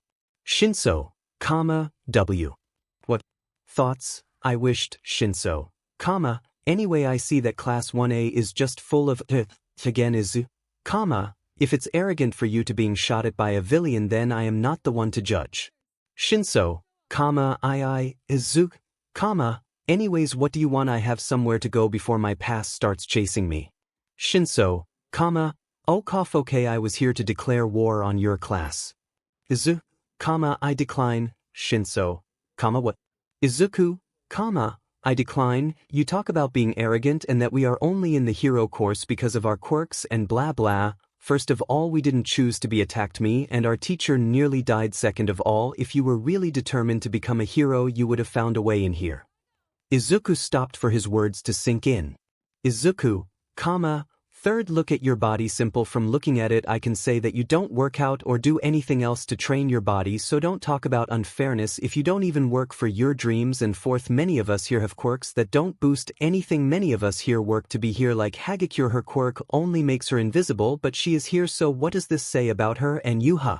Shinso looked at the ground, realizing that everything he said is true, but he looked up again as Izuku tapped his shoulder. He looked up and saw him giving him the last slice of the cake. Izuku, sorry for my outburst, I just got carried away. Shinso, it's okay, I should have thought about my words and thank you. Izuku, If you want to be in here, then you must work hard, not only your quirk but your body as well. I can give you some tips for beginners in karate if you want. Shinso was taken aback. Just a second ago the boy before was screaming at him, and now he was talking nice to him and even offered help. Shinso, I would like that, Izuku, then come on. They walked away leaving 2 stunned classes. Minoma, what just happened? Izuku POV. I was walking with Shinso and talked to him about the training he should do. Izuku, jogging helps with endurance, push-ups and sit-ups for strength. You should also consider joining a gym for fitting. Try to find something that suits you the best, maybe even pick a weapon to fight with. Weapons can help a lot. Just as Shinso wanted to say something, he heard someone scream at us. Inko, Izuku. Izuku, 𝗂𝐴. I have to go. Remember what I said to jogging and muscle training before you start searching for a suited martial arts. Okay, bye. And with that I took off running. Shinso must have been confused as hell, but I couldn't help it, I had to go. I ran outside the school seeing 𝗧𝗏 already on my bike ready to go. 𝗧𝗏, come on Izu. I saw them enter. Izuku, I know they saw me already. I jumped on the bike and we drove off. I looked back to see Inko trying to stop the bike with her quirk, but it didn't work. Uncle Aizawa must be nearby. Then All Might run past her trying to catch up to us. But 𝗧𝗏 took a sharp right, literally causing All Might to fly past us. She then took a left and again a right until we were sure he wasn't chasing us anymore. Izuku, gods, that was close. 𝗧𝗏, it would have been easier if I could have thrown a bolt at him. Izuku, and then get arrested for attacking the number 1 hero, 𝗧𝗏, would have been worth it. We drove to my garage, parked the bike inside it, closed it, and then went to my apartment. I packed the things I needed and then we were ready for shadow traveling back home. Izuku POV. We shadow traveled to our house. Nico nearly fall over because of the distance he had to travel, and that with so many people, but what was there to catch? We walked inside the house and I said, Izuku, we are home. I heard someone run and looked towards the kitchen to see my mom running towards me. She hugged me hard and we just stayed in the hug for a minute. She then let go and slapped me. No one POV. Izuku, what was that for? Sally, for worrying us so much. Izuku, oh come on mom, I survived worse than that. Sally, only that time nobody knew that they simply could have thrown you into the water to heal you. Izuku, true, sorry. Sally hugged him again. Just watch out, okay? Izuku, I always watch out. Estelle, Izu. Estelle run towards me and jumped. She jumped from 3 meters away. I could see springs as legs as she jumped into me. I looked at her surprised and she smiled, and then I realized. Izuku, Estelle, did your quirk manifest? Estelle, yeah, it did yesterday. Paul, she was so happy to hear that you would come today that she literally jumped to the ceiling. Percy, wait, isn't that the same quirk what your grandfather had? Paul, yeah, grandfather Bellamy had a spring quirk. He could transform his arms and legs into springs. The only drawback was that he felt sore after using it too much. Percy, wow Estelle, now you can be a great hero like you wanted to be. Estelle, yeah, and then I'm gonna keep everyone safe. Percy, you sound like Izuku as he first came into camp, right Izuku? Izuku, Percy, Izuku. Izuku. Dexy has stopped working too much cuteness. Annabeth, great work seaweed brain. Frank, he guys Hazel. EXE has also stopped working. Everyone minus Izuku turned around to look at Hazel as Izuku came back again. Izuku, we must celebrate that you got your quirk. Paul, we will. Estelle wanted to celebrate with all of you, so we are making a barbecue party. We have pork beef, ribs, sausage, and a lot of different drinks, and of course Izuku's favorite Mountain Dew Frostbite. Izuku, wohu, come on Estelle, let's celebrate. So, both of them run towards the garden. As their friends were still standing there. Percy, hey, don't drink the frostbite without me. Runs after them. Annabeth, like children, do you need help with something? Sally, could you help me with the salad and dessert please? Annabeth, of course. 𝗧𝗏, I don't have to do anything so I will help Oswell. Frank, I think New Rome will survive when we come back tomorrow. Hazel, you're right. Leo, I need to call Calypso, I think she would like to join and Groover Oswell. Piper, what do you say Jason? Jason, you only get a quirk once in a lifetime so let's go. Reina, I don't know I told Lady Artemis I would return as soon as I am back in these. Nico, I think she will be okay with it if you come a little later. Will, yeah I think so too. Reina, you are right come on let's celebrate. Everyone walked out to the garden and they celebrated till deep into the night. Time skipped next morning Izuku was like always one of the first up. He put on some training clothes and went for run. He was jogging his normal route what took him half an hour he then came back and went into the kitchen for breakfast. His mom was already up. Sally, morning Izuku, morning mom. Sally, so how is your plan? Izuku, well I need to train I will go to gym first after that to the dojo to catch up with everyone and look if I can learn some new things and after that train with Percy or Talia since hey both volunteered to train with me. Sally, don't overwork yourself I know that thanks to your healing factor in water the wounds are closed but you don't need to run after all you have 2 weeks.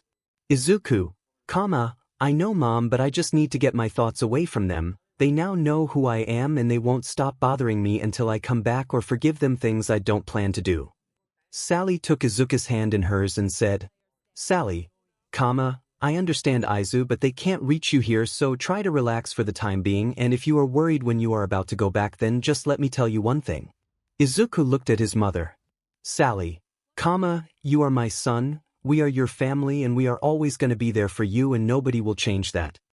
Izuku hugged his mom and some tears started to flow out of his eyes. Sally, we and your friends have your back and we will catch you if you should fall. Izuku cried into Sally's shoulder and Sally just sat there patting his head. Izuku was scared from going back because now they knew who he was but he knew also that he has an amazing family and awesome friends that have his back. Plus, as this conversation was ongoing a guest stood around the corner and heard the whole conversation. The guest knew what she had to do. Izuku was in the changing room with his class ready for the sports festival. He mentally got over everything he learned new in this 2 weeks of learning. He knew he would beat them easily but it's a good thing to never underestimate your enemy because that can make you weak. Especially against Kyoka he only saw Kyoka fight once and that was by the entrance exam so he didn't know how strong she is. He knew her quirk but not what else she can do and considering that she is also a demigod made it even harder. Izuku was just sitting on a bench minding his own business as a hand was punched into the wall besides him. He looked up and saw his 5 tormentors. Izuku, what do you want you see that I am trying to focus here? Katsuki, we would like to know what gives you the right to think you can win Deku. Izuku, 𝗬𝗵𝗃𝗲 you never saw my full strength if you think that what you saw in hero training and USJ is my full potential then you are dead wrong. Katsuki, oh yeah and what make you say that? Izuku, did you know that 70% of the human body is made out of water? Katsuki looked confused at first but then his eyes became wide as he realized what I meant. Izumi, you can control our BLD, Izuku, to be more specific your water but BLD is another form of water so yeah I can control it but I don't like to do it, it drains quite a lot of energy. His tormentors had a shocked expression on their faces even Shoto but he catched himself pretty fast and then stepped forward and said, Shoto, I will still beat you and make you forgive us. Izuku, I thought Uncle Enji raised you better. If you really think that you can gain anything with a strong quirk then you are stupid also without your quirk you are no match to anyone so reconsider because my quirk beat yours without problem. Shoto was taken aback from Izuku's words. Izuku used to look up to them even when they started bullying him, but now he looks down on them like a paddle on the side of his road. That made Katsuki fuming with anger he was going in to punch Izuku straight in the face but was stopped in his tracks. Katsuki, Izumi let me go. Izumi, I am not doing anything. Katsuki, there is no one else who has telekinesis. Shoka got wide eyes as she realized, That's you, aren't you? All 5 of them were looking at Izuku, who had an evil smirk on his face. Katsuki started to pale as he realized who had him under his control. Izuku, now I will let you go, but you better walk away and leave me in peace. Katsuki nodded, and as soon as Izuku let him go, he walked away as fast as he could, but slow enough so it doesn't look like running. Katsuki was gone, but the rest of the gang was still there. Izuku, you know that I meant all of you, right? Katsumi, 𝗵𝗃, please, we just want things to be back like in the old days. Izuku, the old days. The days where I just was a worm under your shoes. Forget that, not interested. Now if you don't want to end as worms under my shoe, I suggest you leave. Izuku looked at them, in his aquamarine eyes was nothing but hate for them. Izumi, please Oni-chan, we are sorry. Izuku, like I said, sorry won't cut it. Also, it's Jackson for you all. You lost the right to call me by my name a long time ago. Izumi wanted to say something but was cut off by Momo. Momo, leave him alone, he made it clear that he won't forgive you. Katsumi, stay out of this, Yaoyorozu, that's something between us and him. Momo, oh yeah, as much as I can remember, me and Kyoka were his only friends in the past. Ida, Yagi, Bakugo and Todoroki's, please leave Jackson alone. You have no right to force that he accepts your apology. If he wants to forgive you, he will let you know. Katsumi turned around to scream at him, but as she did, she saw that Momo and Kyoka told the class what they did to Izuku, and now the entire class was looking at them with anger in their faces. Even Mineta looked at them disgusted. The gang walked out of the changing room, the class glaring at them the entire way until they were out of the room. As the door closed behind them, Izuku let out a deep breath. Kirishima, man, I thought they were cool. I can't believe they did something like that to Jack bro. Izuku, Jack bro. Hagakure, how did they come in a school like you?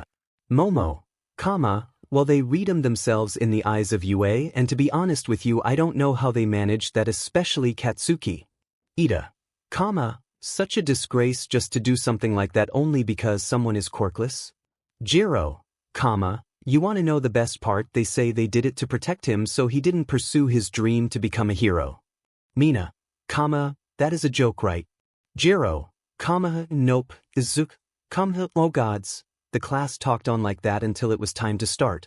Izuku, everyone come on, we have to go. Mike Sensei starts the introduction.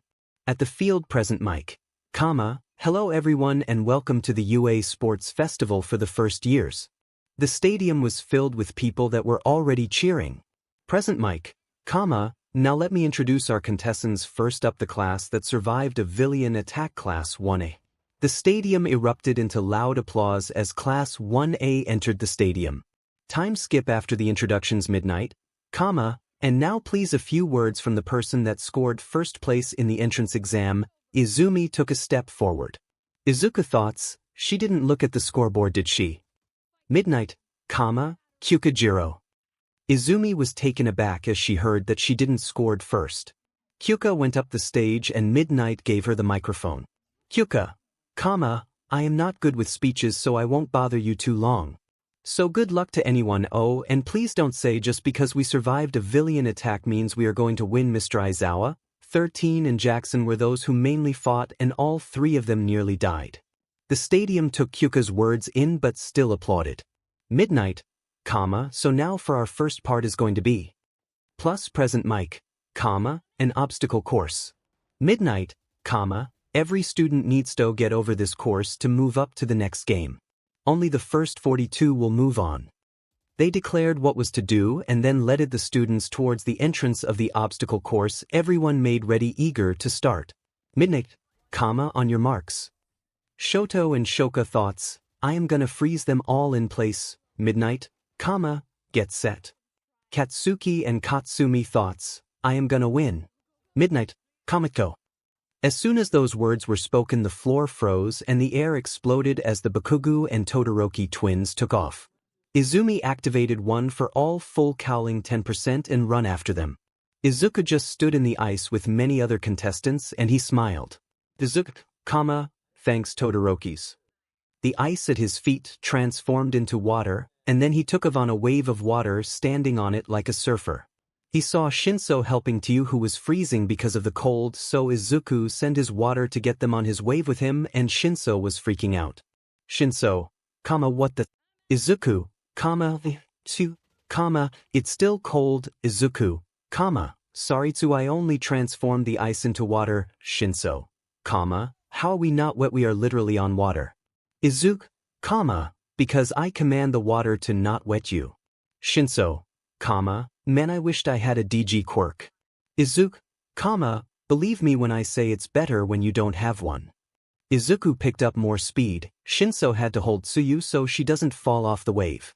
They catched up to Izumi and her gang. Izumi looked back and was shocked to see a 6m high wave that was getting bigger and bigger because all the ice of Shoto and Shoko was turned into water. Izuku then commanded the sweat of the Bakugus and they landed face first in the dirt because their quirk didn't activate it anymore. Izuku literally washed over them and then came closer to Shoto and Shoko. Shoto saw the wave coming and shot fire at it, what did nothing besides warming the water up a little bit. 𝗬𝗪𝗀, that is better. Then Shoko did something stupid, she created an ice wall to stop the wave, only for the ice to turn into water, bringing Izuku's wave to the size of a tsunami. Izuku went faster and washed over the Todoroki twins. Izumi tried to run but to no avail, she also got caught in the tsunami. 𝗫𝗪𝗀, I thought those guys were smart. Izuku, stupidity comes in many ways. They then came to the first obstacle. 𝗬𝗪𝗀, the robots from the entrance exam. Izuku's tsunami was bigger than the 0-pointer, so they washed over them without problem. 𝗫𝗪𝗀, you are so OP, you know that, right? Izuku, I am not, those idiots made me OP. Izuku thoughts. Well, he isn't wrong, so I can turn ice into water. Percy can't do that, but he can control poison or acid as long as it is in a water-based status. He also can control more water than me. I just wanted to make a difference between them, so yeah, Izuku can't control poison just as Percy can, but Percy can't turn ice into water. Izuku, what is the next obstacle? Cliffs. Just as she said that, the tsunami rolled over the cliffs, the wave shrunk as the water filled up the holes. 𝗫𝗪𝗀, you are helping them, Izuku, well, what can I say? Back at the stadium, present Mike, I cannot believe this, how is that fair? He literally rides on a goddamn tsunami. Aizawa, well, it was the fault of the Todoroki twins, they probably forgot that Jackson can turn ice into water, they literally made him unintentionally stronger. Hero number 1, that isn't a normal water quirk, backdraft or manual can't do that, not even the water horse duo could do that. Hero number 2, yeah, he must be cheating or something. Hero number 1, yeah, there is no way a water quirk can be that strong. Aizawa, shut up, he isn't cheating, that is what his quirk can do. Izuku Jackson is the first person in UA with a DG quirk. Hero number 3, a DG quirk. Hero number 2, but those quirks are extremely rare. Hero number 1, I heard that those quirks were strong, but that is just OP. Hero number 4, I want that guy in my agency. Near the bottom of the seats there sat a group of friends that didn't like how the heroes talk about Izuku. Percy, at first they call him a cheater and now they are all over him like if he is a price or something. Yes, they can understand and speak Japanese thanks to Izuku. Annabeth, come down Percy, you know how people are as soon as it come to DG quirks. Talia, Annabeth is right, when quirks brought one good thing for demigods then that is that we are treated like kings equally where we go. Grover, true, it also is a extreme advantage for us satyrs, we don't need to hide our legs, the mortals, just think we have some kind of mutation quirk. Nico, oh guys look, Izuku is coming close to the minefield. Back to the race, Izuku came to minefield, and he simply washed over it, letting the mines inside the wave explode. He then let the wave shrink so that it would fit in the tunnel. 𝗬𝗪𝗀 and 𝗫𝗪𝗀 jumped off the wave in an attempt to get to the finish line before Izuku. Izuku, you traitors. Izuku pushed his wave forward as fast as he could to get over the finish line.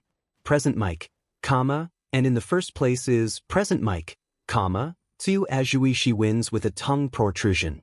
Izuku was surprised as he heard that 𝗬𝗪𝗀 won, and then they showed a picture and it showed Izuku only seconds before the finish line, just to be obsolete by 𝗬𝗪𝗀's tongue. Izuku, that was a good idea 𝗧𝗵𝗃, it was a desperate one 𝗧𝗵𝗃, well I didn't make first or second but I can be happy to be third. 𝗧𝗵𝗃, I like to see the face Katsuki right now. Izuku, well there he is. They turned towards the tunnel to see Izumi and Katsuki in a fight for the 4th place. Izumi activated 25% of One for All and in a mere second she was over the finish line. Katsuki came 5th and he was angry, extremely angry. Katsuki, you goddamn cheater you and your stupid water. He pointed at Izuku and walked over to him to grab, but Izuku simply lifted his index finger and Katsuki stopped immediately. Izuku stared at Katsuki with a serious expression, but then Izuku started laughing. Izuku, haha, I didn't even activate it, damn you are so easy to scare ha. Katsuki,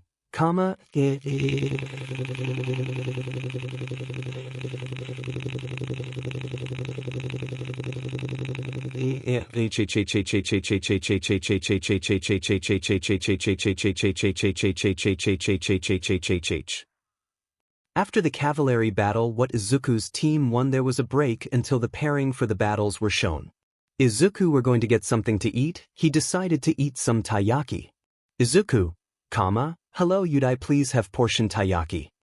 Stand owner, of course a big or small one. Izuku, a big one please. Stand owner, coming right up.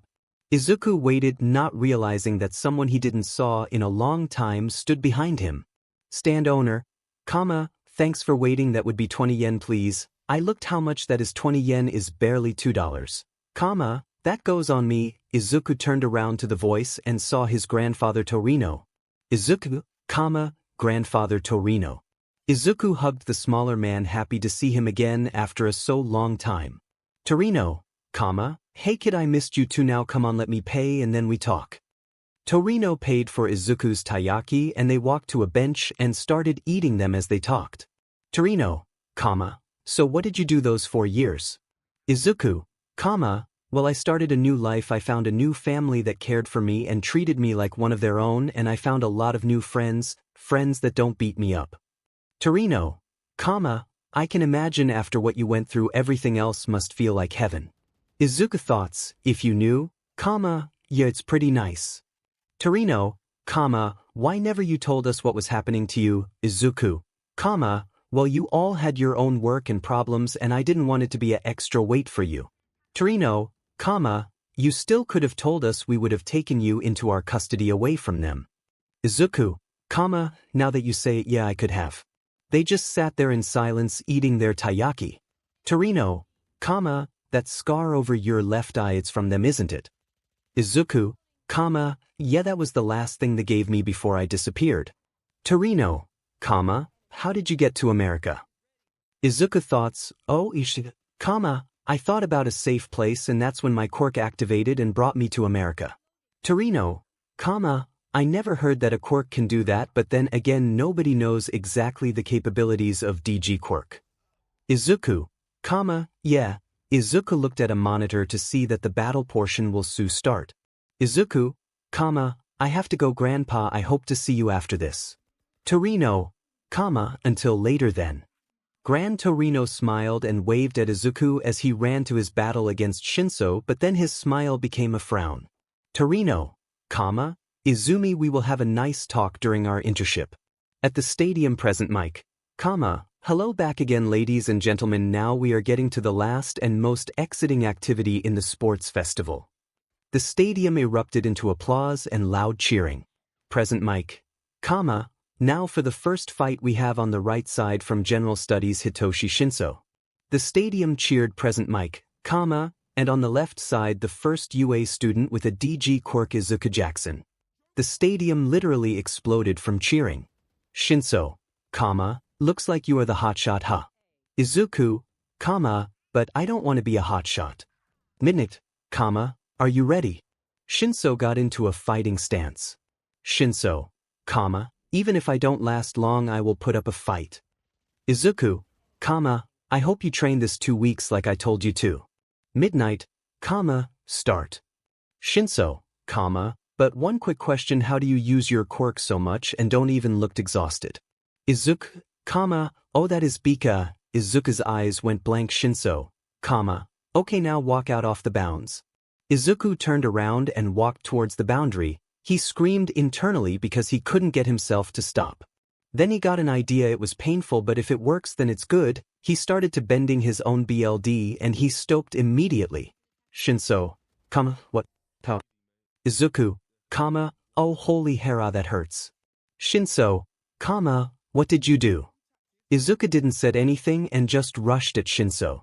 𝗫𝗄 got into a boxing position and threw a punch at Izuku, but Izuku dodged the punch, grabbed 𝗫𝗄's arm and threw him over the shoulder, and 𝗫𝗄 landed with a loud thud on the ground. Izuku was about to throw 𝗫𝗄 out of bounds and grab him by the collar of his suit, but 𝗫𝗄 grabbed Izuku's arm with both of his, pulled him over him for Izuku to fall on his face. 𝗫𝗄 used this to get up quickly, followed by Izuku. Izuku, oh I see you really trained. 𝗫𝗄, of course. Izuku went to punch 𝗫𝗄, but 𝗫𝗄 dodged it, but at the same time he brought up his leg and kicked 𝗫𝗄 in the side. Then 𝗫𝗄 tried to grab Izuku to throw him over his shoulder but had no luck as Izuku moved out of the way and got behind 𝗫𝗄. Izuku grabbed 𝗫𝗄 from behind and lifted him up and performed a German suplex, smashing 𝗫𝗄's head into the ground. Present mic, ouch that must hurt. 𝗫𝗄 was out cold. Midnight, Hitoshi 𝗫𝗄 is unconscious. Izuku Jackson wins this fight. The stadium erupted into applause. Izuku just picked up 𝗫𝗄 and brought him to Recovery Girl. After that Izuku walked to the seats of his class, but he run into his friends. Percy, he little bro, Percy, what are you guys doing here? Talia, we came to watch you kick some butt. Leo, yes, sadly Frank, Hazel and Reina had other duties to attend to, but they send their greetings and wish good luck. Izuku, thank you guys, it's really nice that you are here, but who let you in here? Visitors aren't allowed back here. Aizawa, I let them in. Izuku, Uncle Aizawa, I see still a mummy. Aizawa, now come on, the next fight will start soon and I suggest you watch this one. Izuku, who is fighting? Aizawa, Kyoka Jiro vs Shouka Todoroki. Izuku, I don't need to watch it to know Kyoka will win. Annabeth, why that? Izuku, Shouka is a range fighter, she is too reliant on her quirk. Kyoka on the other hand is a middle range fighter, but she isn't reliant on her quirk. Aizawa, I know that Shouka can't even throw a punch, but she could freeze everything, making Jiro unable to move. Izuku, and Kyoka would simply use her ear jack to make sound waves and break the ice. Aizawa, true, so you can go with your friends to watch. Izuku, thank you uncle. Izuku walked with his friends to their seats. All the way he got stares of heroes and civilians alike. Talia, now let's see how this works out. Present Mike introduced the contestants and then Midnight started the fight. Midnight, start. Shouka sended a ice wall towards Jiro, but Jiro simply plugged her ear jacks into the ice and the ice bursted into pieces. Shouka was shocked to see her ice destroyed, simple like that. Jiro just that shock and run at high speed at Shouka. Shouka recovered and threw another wave of ice only for it to be destroyed again. Jiro threw a punch but Shouka dodged. Shouka then used her fire defend of Jiro, but Jiro ducked under the fire and gave Shouka a nice uppercut to the face. Shouka stumbled back but Jiro kicked at her, hitting her in the face. Shouka then created an ice wall to cover her, but Jiro simply plugged her ear jack into the ice and it exploded. Shouka covered her face with her arms and Jiro attacked her with her ear jack, plugging one into Shouka's ear, sending a shockwave through it. Shouka screamed and stumbled back near the boundary. Jiro charged at her and punched Shouka into her guts, causing her to split up saliva as she flew over the boundaries. Midnight, Shouka Todoroki is overbounds. Kyoka Jiro wins this round. Plus Jiro, I didn't even got serious. Jiro then walked out of the arena. Izuku, Leo, where are my $20? Leo, for God's sake. It was the quarterfinals and it was Jiro versus Izuku. Izuku, now that is going to be hard. Izuku walked trough the corridor to get to the arena as Endeavor got in his way.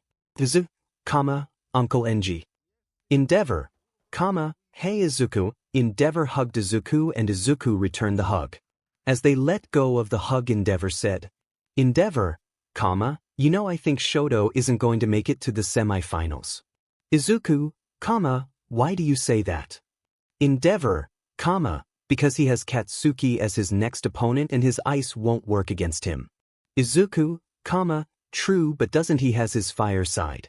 Endeavor, yeah, but he doesn't use it as much as his ice and that's why he can't use it to the full potential. Izuku, understand, but in my eyes Katsuki isn't much better. He may have excellent control over his quirk, but he is too reliant on it and he doesn't produce that much sweat when it's cold. Endeavor, true, hey, I think you need to go. I need to go to Shoka, she is probably depressed right now. Izuku, yeah, talk to you later, 𝗏𝗏𝗏. Izuku then ran to the arena for his fight against Kyoka. He asked if he could use his trident and Nizu allowed it. Jiro had the same idea and brought her katana. They met in the arena. The heroes in the arena going quite as two of the best fighters in this year's festival were going against each other. Present mic. Ladies and gentlemen, we are going to be witness to an epic fight. Two of the best fighters in this tournament are going against each other. Izuku rested his trident on his shoulder and looked at Jiro. She also rested her sword on her shoulder. Present mic. Not only have those two fighters excellent control over their quirks, but they are also masters in the usages of their weapon. Present mic. On the left side we have the water boy with his trident, Izuku Jackson.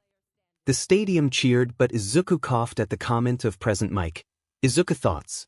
Why does everyone call me water boy? I am Aquaman. Present mic, and on the right side we have the war goddess herself, Kyoka Jiro.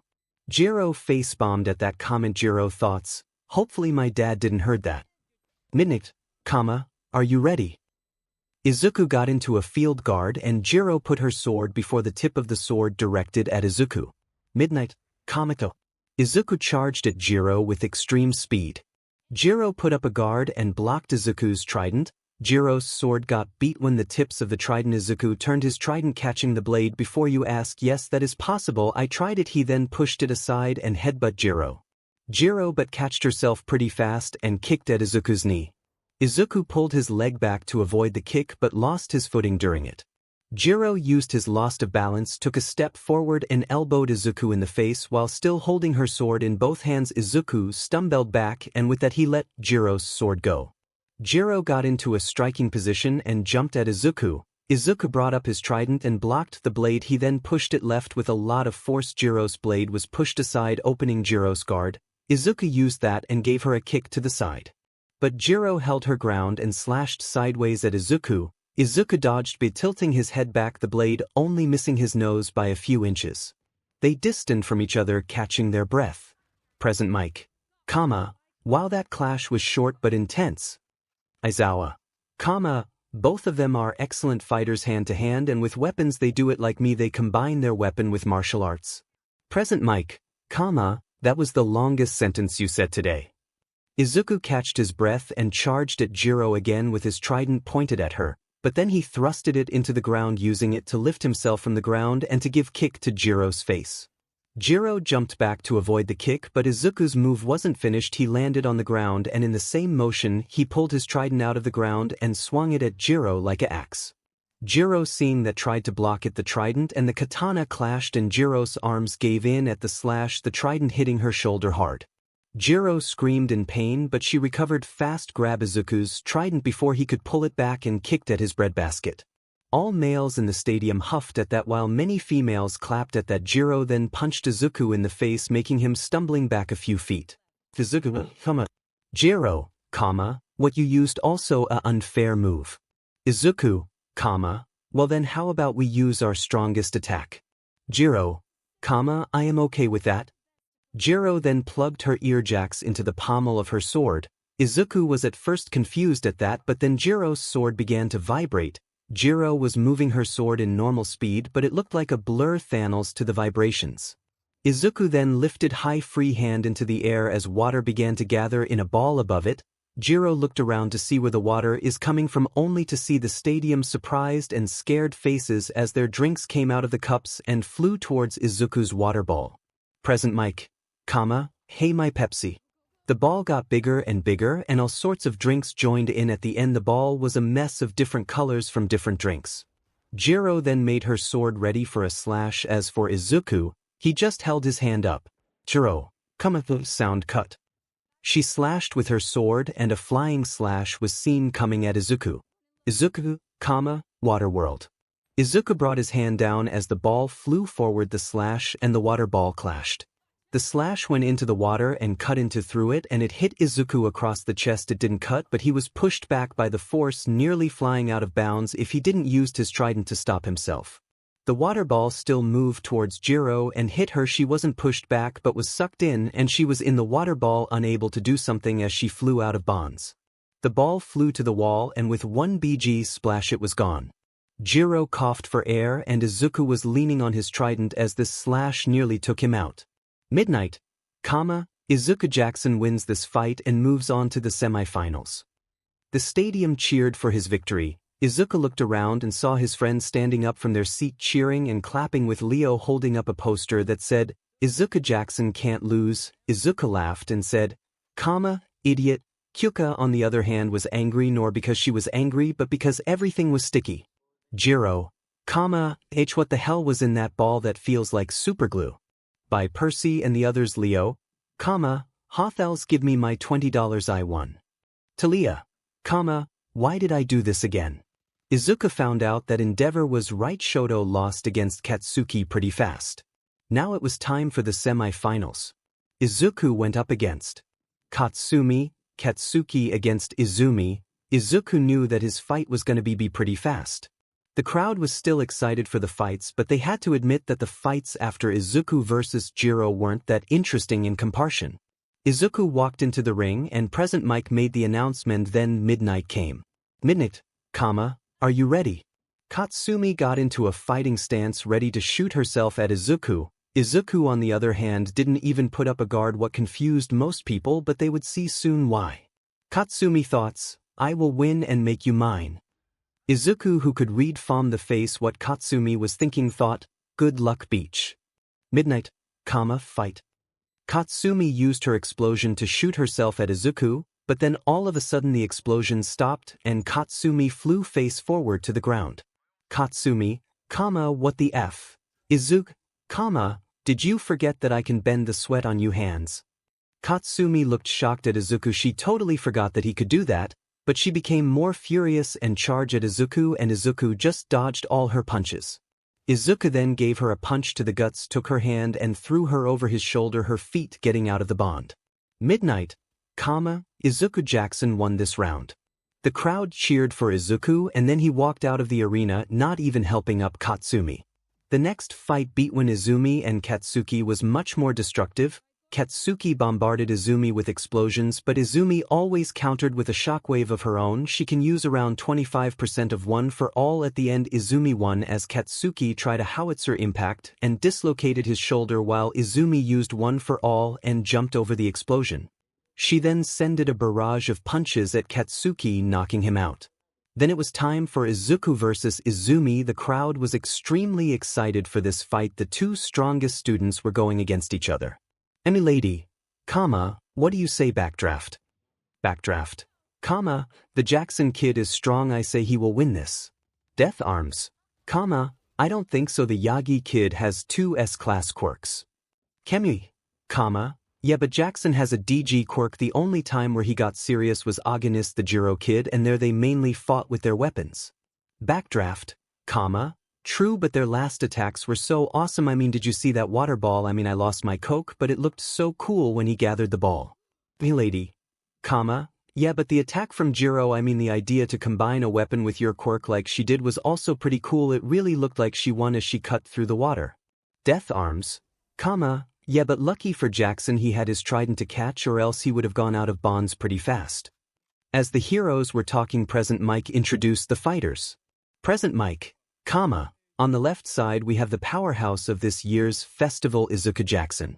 Present Mic, and on the right side we have the daughter of the symbol of peace, Izumi Yagi.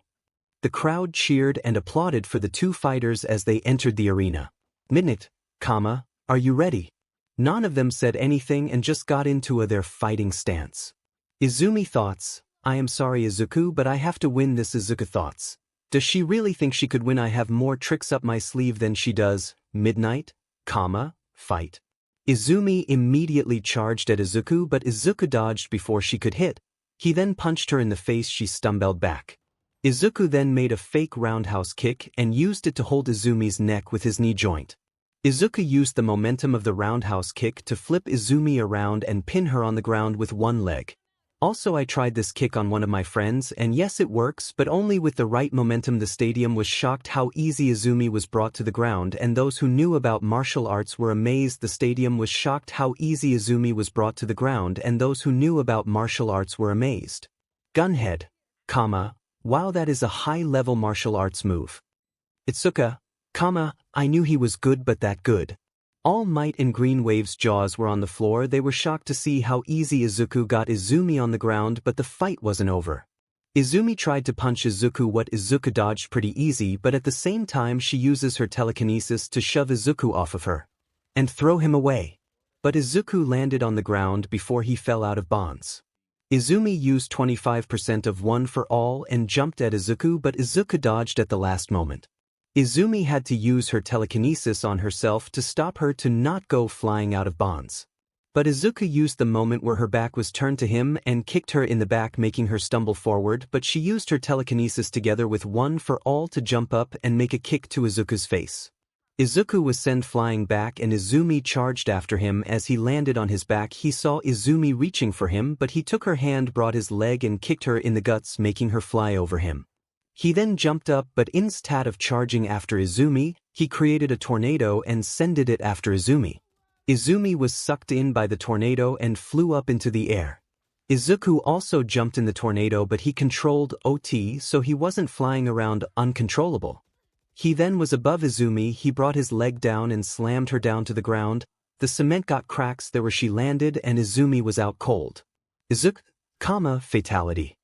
Midnight, Izumi Yagi is KO. Izuku Jackson wins the sports festival. Izuku punched his fists into the air as the stadium erupted in applauses and cheers.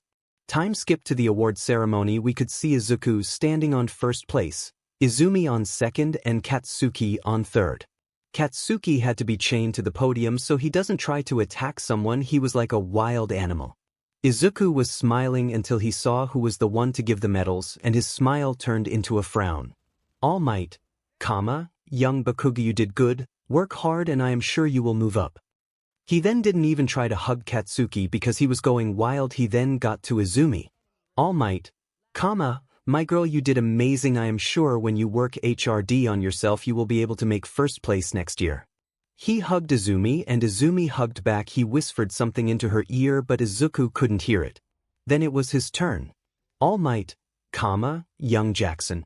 You did more than amazing. Your skill and hard work with your quirk and body brought you here. You can be proud of yourself. He put the medal around Izuku's neck and hugged him. Izuku didn't want it to put up a show by refusing his hug, so he lets it happen. All Might probably thought maybe he is warming up to us again. All Might let go of the hug and turned around and said, All Might, and now let it hear for our winners of this year's sport festival. Everyone, plus ultra. At the same time, All Might, thanks for your hard work. Everyone, All Might. While that was happening, some individuals looked at the sports festival and one of them was very proud. Poseidon, Athena. Where are my 20 𝗵𝗃? Athena, why did I do this again? Plus,